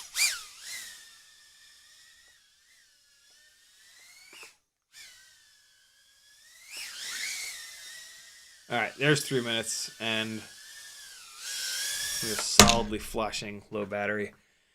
All right, cool. 3 minutes and 6 seconds. Battery is bouncing back to 3.61, 3.62.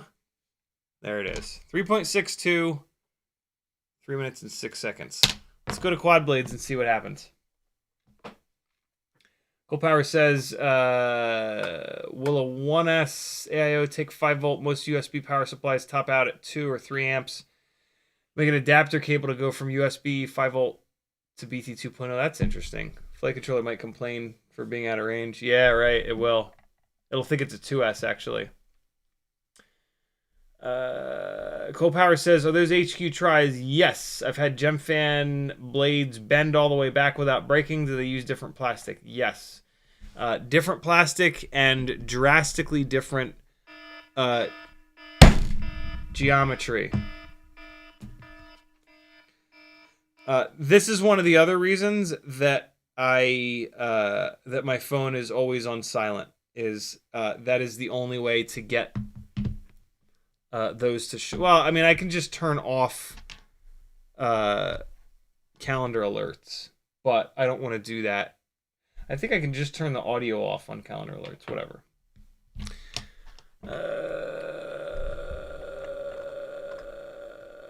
Yeah, drastically different geometry between HQ props and Gemfan props. Gemfan props have a significantly stronger transition from hub to blade, which is why you have that experience. The Gemfan props are also significantly heavier. So you get much worse runtime, unfortunately. Not runtime, response time. The HQ props are, they're not glass cannons, but like, you know, glass cannon is something that kind of comes to mind. They're unbelievable until they're not, until they explode. All right, so let's get these quad blades on here. See what's what. Ooh, I drilled them out just right.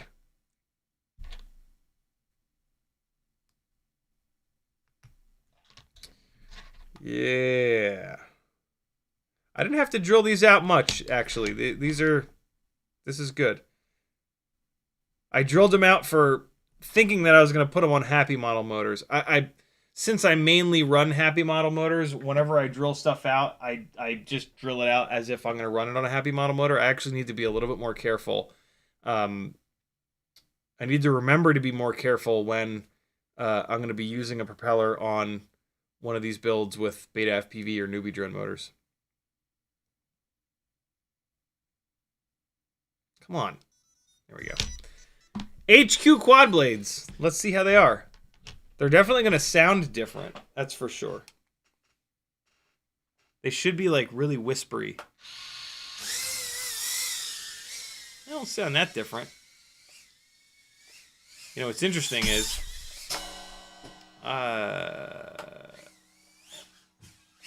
wow. Oh. Oh my god, are you fucking kidding me right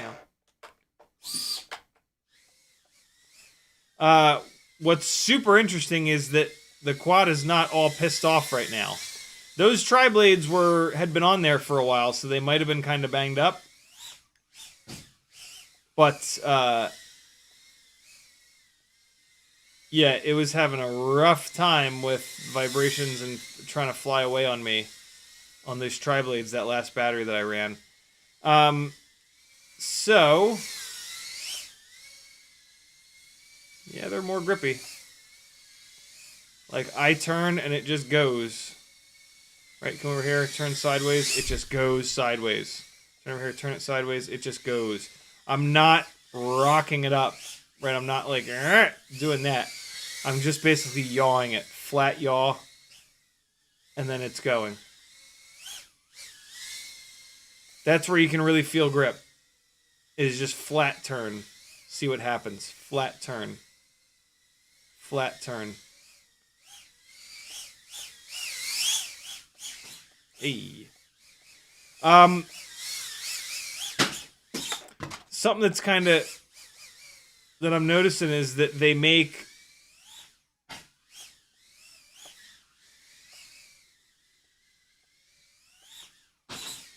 although just now all of a sudden the thing started freaking out. It might be because of those crashes. When I was just flying in a straight line, it started to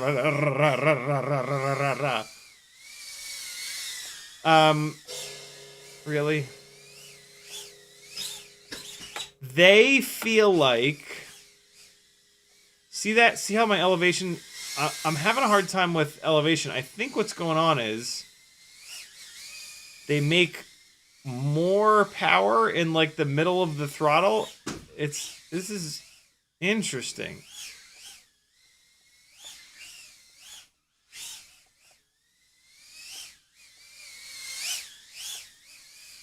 The way they make power is just a little different.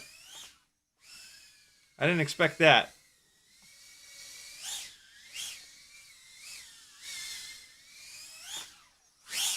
Ooh, they freestyle. They be freestyling though. Runtime's at 240, so they're not like killing the runtime. I've been pretty kind of chill this battery though.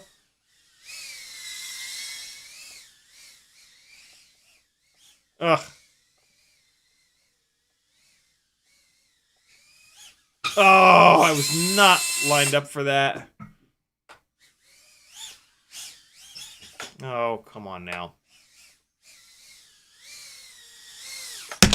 Wow, it didn't really affect runtime at all.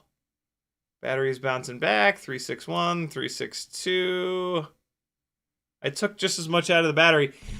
These are two different batteries. You cannot compare run times between two different batteries, even if they're brand new and fresh. So take that with a massive grain of salt. But what's good is that they didn't have like a massive negative effect on the runtime.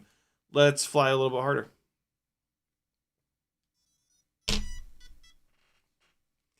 Here we go.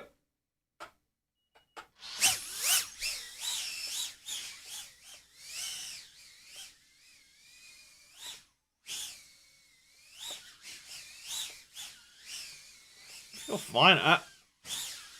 Come on now. Can't say that they feel better. Better's not the word. They're just more. Yeah.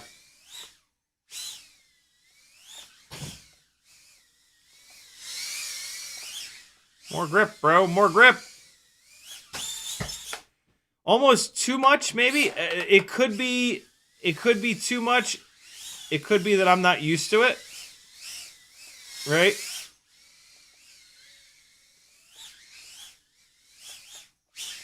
Oh boy.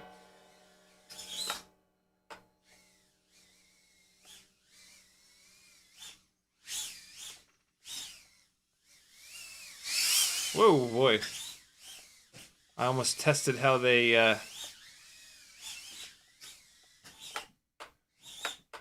how well they pull out human hair.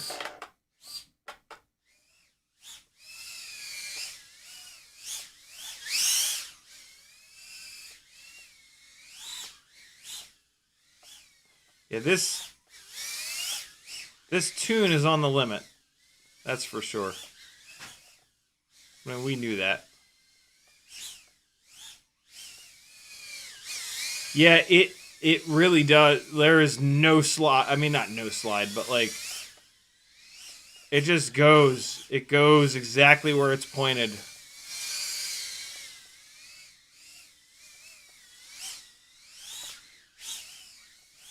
And off throttle. Yeah, so here's the problem with them. Off throttle, they don't carry much. Oh, yeah, they don't carry much momentum. So I do this throw a lot. Ready? I come in here and I throw it across the room. Right, here we go. And I always easily clear that coffee table. Really?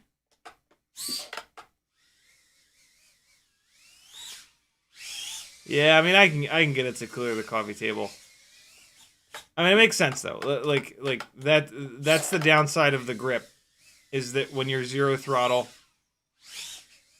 there's more blade to slow you down. So like the throw it across the room stuff, you're gonna have to really, you have to just pay more attention and like, Jesus Christ on a cracker,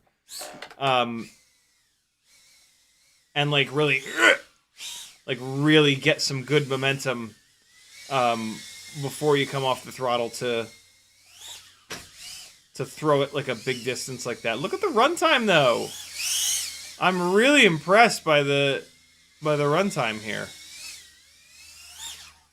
I'm impressed that it's not worse. Oh god. Almost chopped myself up. 3.59, 3.60, 3.61, 3.62. There you go. I'm taking the exact same amount out of all these, and it keeps getting about 3 minutes runtime. That's great.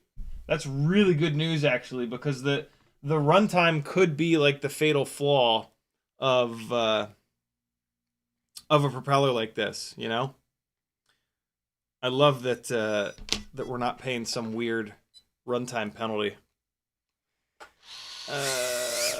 Okay. Yep. Whoa. They make great power.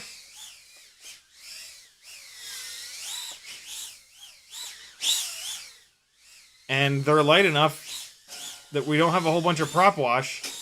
These are very powerful motors, and this is a pretty aggressive tune. But still, no prop wash. None. which means that they're light enough. That's good news, man.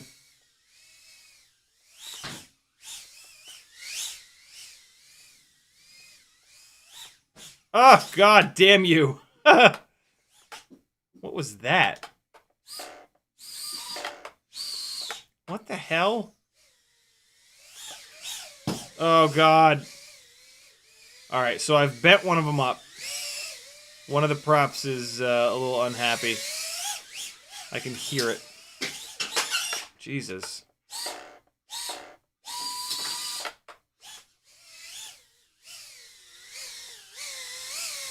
See if I can maybe just bend one of these back. Jesus Christ on a crayon. Oh no, okay. There's a massive hairball in motor number 4. Oh my God, I'm gonna have to pull this propeller off. That's how much hair is on here. Holy cow, what happened? What happened to you? Little guy? Oh boy, yikes. Alright, it's even wrapped all around the stator. Oof-ah.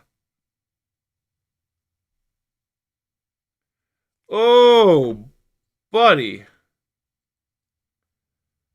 Whoa.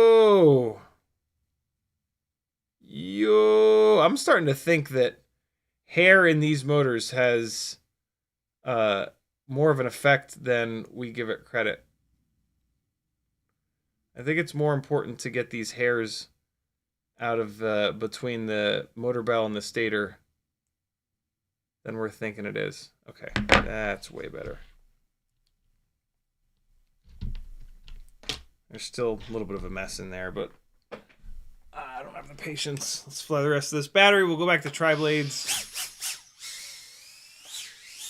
Hopefully I'll be able to feel a difference. If the difference between these and triblades is not obvious enough, I'm getting good at that, yo. Then on tomorrow night or Wednesday's stream, we'll do biblades versus quads. Which I kind of want to do anyway.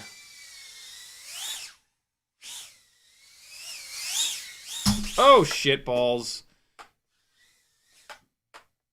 Come on. Stop it.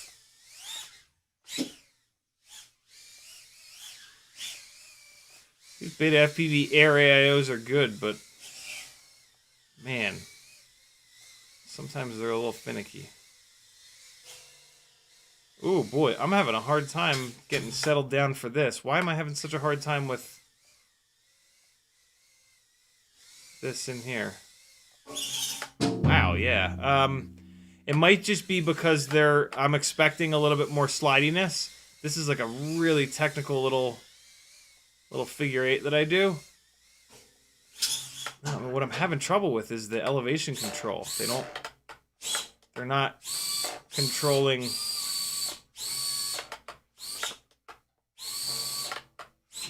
What the hell?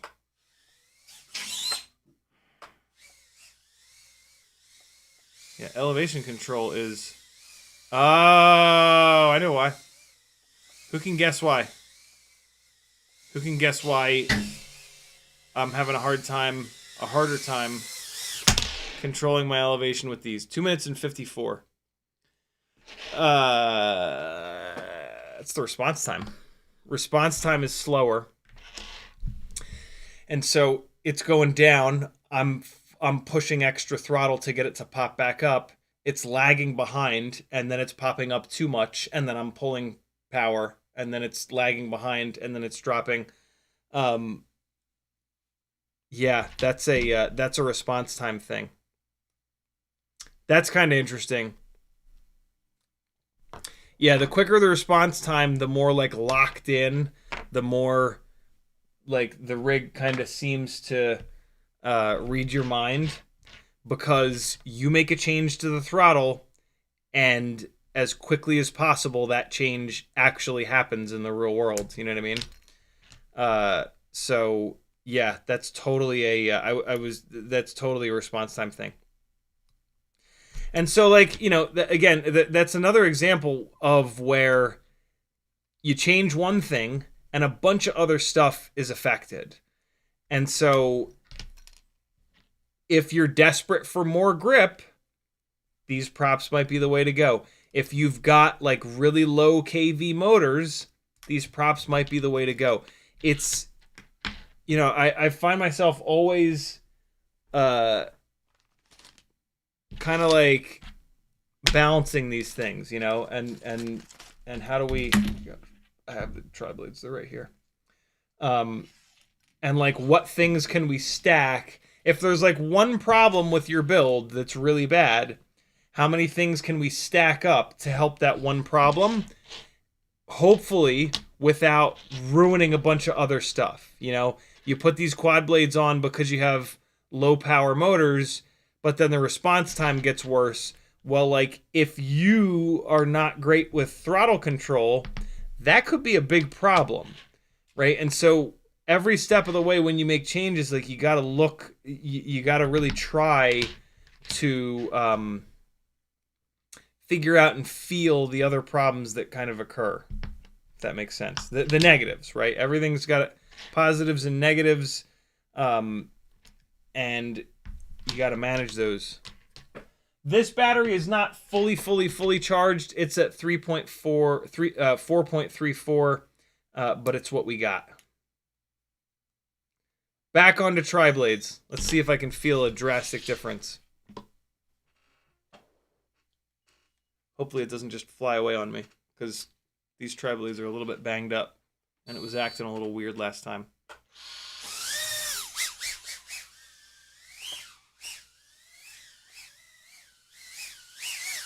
Yep, that's less grip. Still good grip, though. Turn, and it turns. See that delay, though? There's more of a delay. Turn, and wait. It just takes a little bit more time to get going straight again. Yep, a little bit less grip. Yikes. Come on. Come on, man. Come on, man.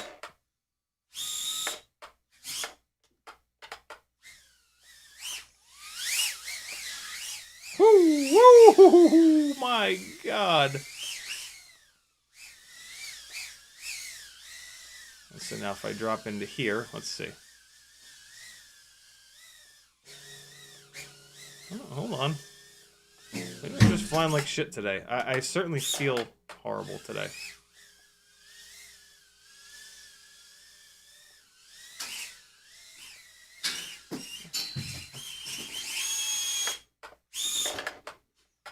When I get frustrated, I start going full throttle when that happens. That's what I just did. Man, I'm having a hard time managing elevation in general, which now that I think about it is probably because these are beta FPV motors, which I'm not used to. I'm used to happy model motors. So these are like a delta wound motor, which makes power a little bit differently.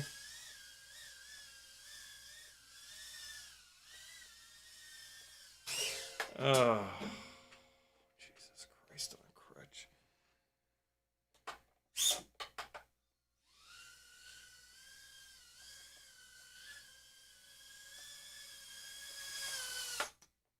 All right. As you can hear, you can fly it back when it goes full rainbow.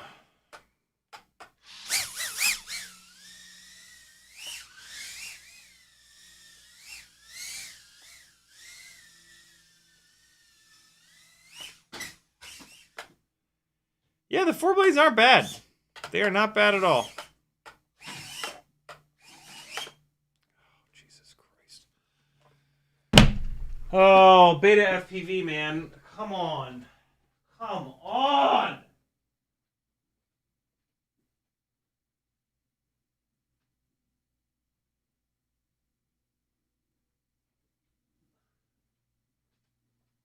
All of the beta FPV Air AIOs that I have do this. I don't know if the Matrix AIO does this, but I think it does. This is one of the reasons that I do prefer the Mobula 6 2024. It does not do something that takes away your video feed when you crash sometimes. That you have to power cycle to get back. Like, that's a problem, right? Like, you're flying on a fucking rooftop or something that you don't have access to. And it goes full rainbow up there. Like, that quad might be gone forever. HQ quad blades. Way better than I thought. I had much lower expectations for them, if I'm completely honest. And so that might be why I'm kind of like, yeah, these are all right. Look, it's like $4 to get a set of these. You should get them. If nothing else, it gives you a chance to do something that does absolutely change the amount of grip that the quad makes, which you may or may not be able to feel. And that's okay. If you can't feel that difference, that's actually really important for you to realize that that difference is there, but you can't quite feel it. That's an important thing to understand, right? Like, if you do a whole bunch of testing, and at the end of the testing, you're like, wow, that seems opposite of what I've heard other people talking about. And then, like, you do something like this and you can't tell the difference, or you get it backwards, all that means is that you haven't flown enough. You got to just keep flying and flying and flying and flying. It's not a bad thing. It's actually a really good thing. It's a really good thing to realize that you're not at a point as a pilot quite yet that you can notice those really subtle differences. And the placebo is just kicking in. That's totally fine, man. That's like most people, and that's me. I have, there's plenty of times where I legitimately can't tell the difference between two things. It's super subtle, and it's super difficult to be able to tell the difference through just your eyeballs. It helps to be able to hear it, but not sitting in the aircraft takes away all of your senses other than your vision, and your vision is tough to kind of rely on in this case. But yeah, I'm pretty impressed by these, man. It is pretty slick propeller for all the grip in the world. Hey, you know, if nothing else, then it will really, like I said, hammer home what grip flies like, what a grippy prop flies like. The runtime is way better than I thought. They're very well balanced. So yeah, snag a set. Next time you do an order, get a set of these quad blades, and then back-to-back them with the bi-blades. That's going to be... I actually kind of can't wait to do that. In the chat...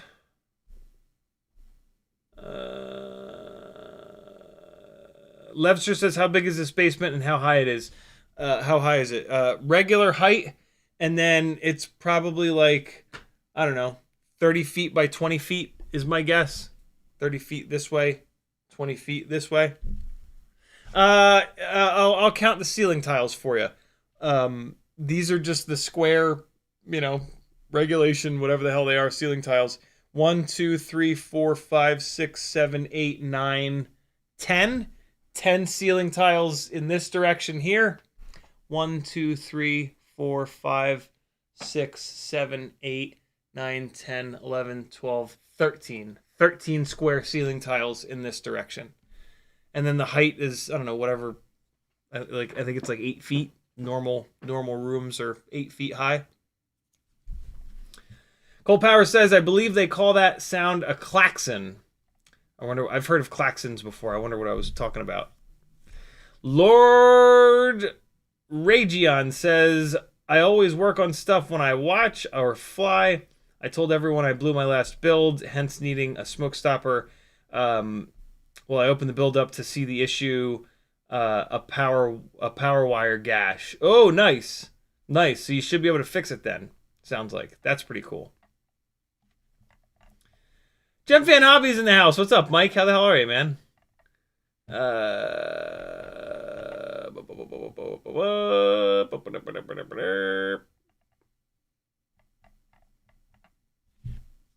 scrolling back up to try to find where the hell I was. Wow, there's a lot of chat since I started flying.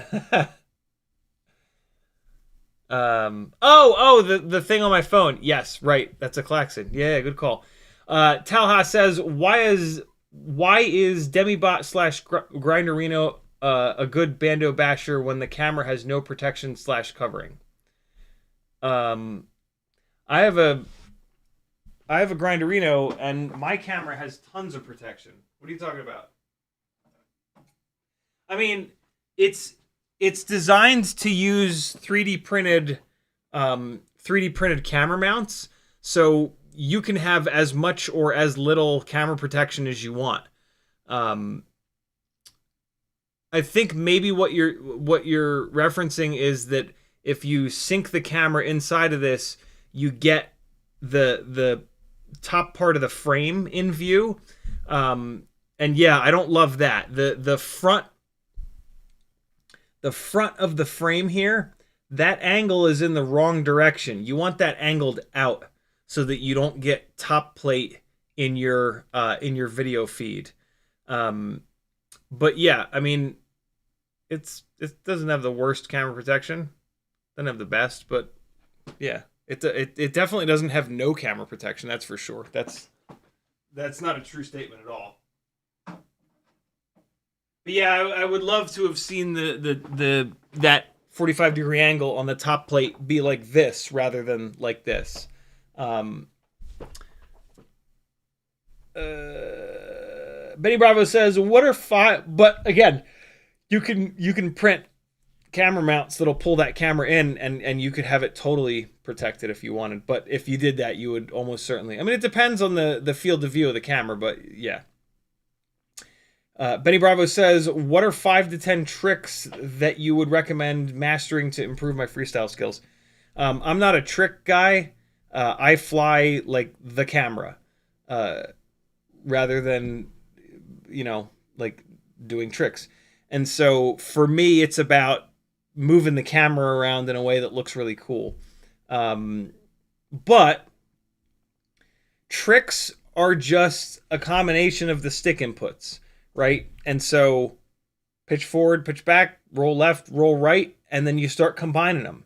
Pitch forward half to roll right half.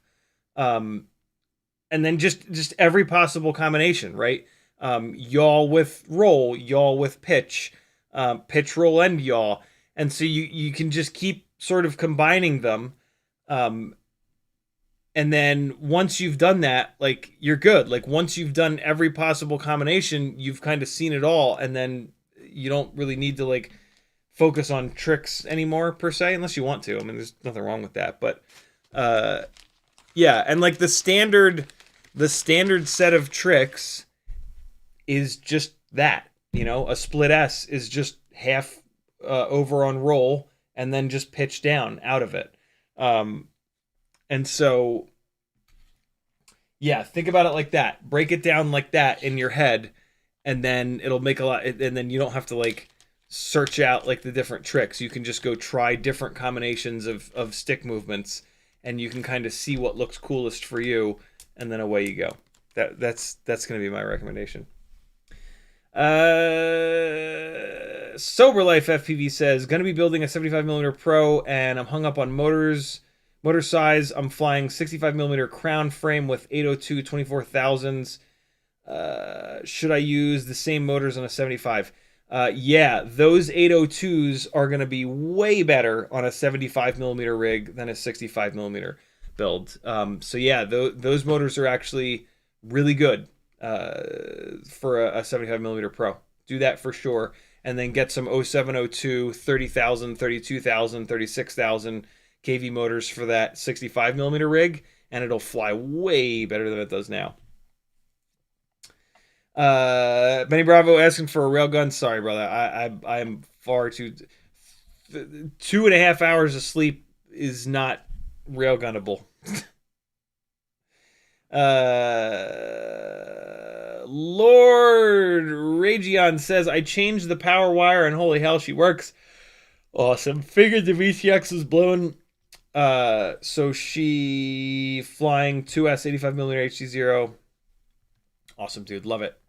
Mike, how you been, brother? This is the end of our live stream, but thanks so much for coming and hanging out, dude. Very cool of you. Benny Bravo says, CiottiFPV loves stick bang. LOL. I do not. It is the cancer of FPV as far as I'm concerned. Mike says, turn right once. I have a tendency to turn left more than right. I usually notice it, though. Cold Power says, 4 blades means 33% more carpet catching action. Benny Bravo says, I renamed my Whoop Hair 65 Hair Jodan. Maybe Hair Jordan? Hair Jordan. And Hair and There. Seems fitting. Dad jokes. Islander FPV says, CiottiFPV should take a poll in the chat. Poll for what? Benny Bravo says, CiottiFPV, what is low KV? Asking for a friend. As far as I'm concerned, below 30,000 on 1S is what I call low KV. Cold Power says, does number of blades change the throttle mid? I thought that it would, but it kind of didn't. The cruising throttle values that I was seeing in the OSD were like 31, and that's what it was with the triblades. Which is a little weird, and if I put more batteries through these quad blades, I might notice it should be lower. The throttle mid should be a little bit lower with a quad blade versus a tri-blade. But stranger things have happened, and you know the number that you see and how it feels are what matter. So.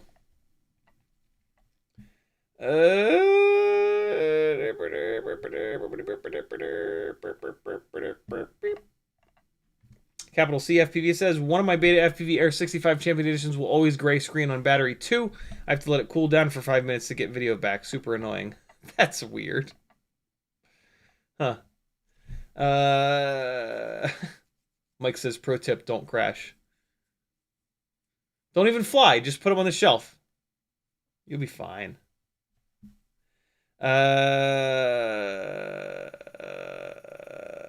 Oh my god, you hurt your back? That sucks, dude. Mike says, I'm good, recovering from my back injury, but all good. Sorry to hear that, dude. That shit sucks. That shit is crippling. All right, friends. Good God, it's 5:30 already. I gotta go teach a bunch of people how to... Although I'm actually not teaching. One of our newest members at this at our couples Sunday night dance class is a professional dancer, and so I'm having him teach a bunch of classes, which is great. So yeah, carrying all this epic brain of mine, nice. All right, guys, thanks for hanging. Here's some more flying from the Pride Run gig this morning. This is just more Cinewooping. We'll look at some of the 04 footage either tomorrow night or Wednesday. But yeah, here's just some more Cinewooping. I don't know if this is going to be good or not. Thanks for hanging, friends. CiottiFPV.com to support me. Get yourself onto a tier that enters you to win giveaways, because tomorrow night's a giveaway stream. And the extra $2 to go from the $3 to $5 a month tier. If you win the giveaway, you'll win like $40, $50, $60 worth of stuff. So it's well worth it. CiottiFPV.com. Love you. Bye.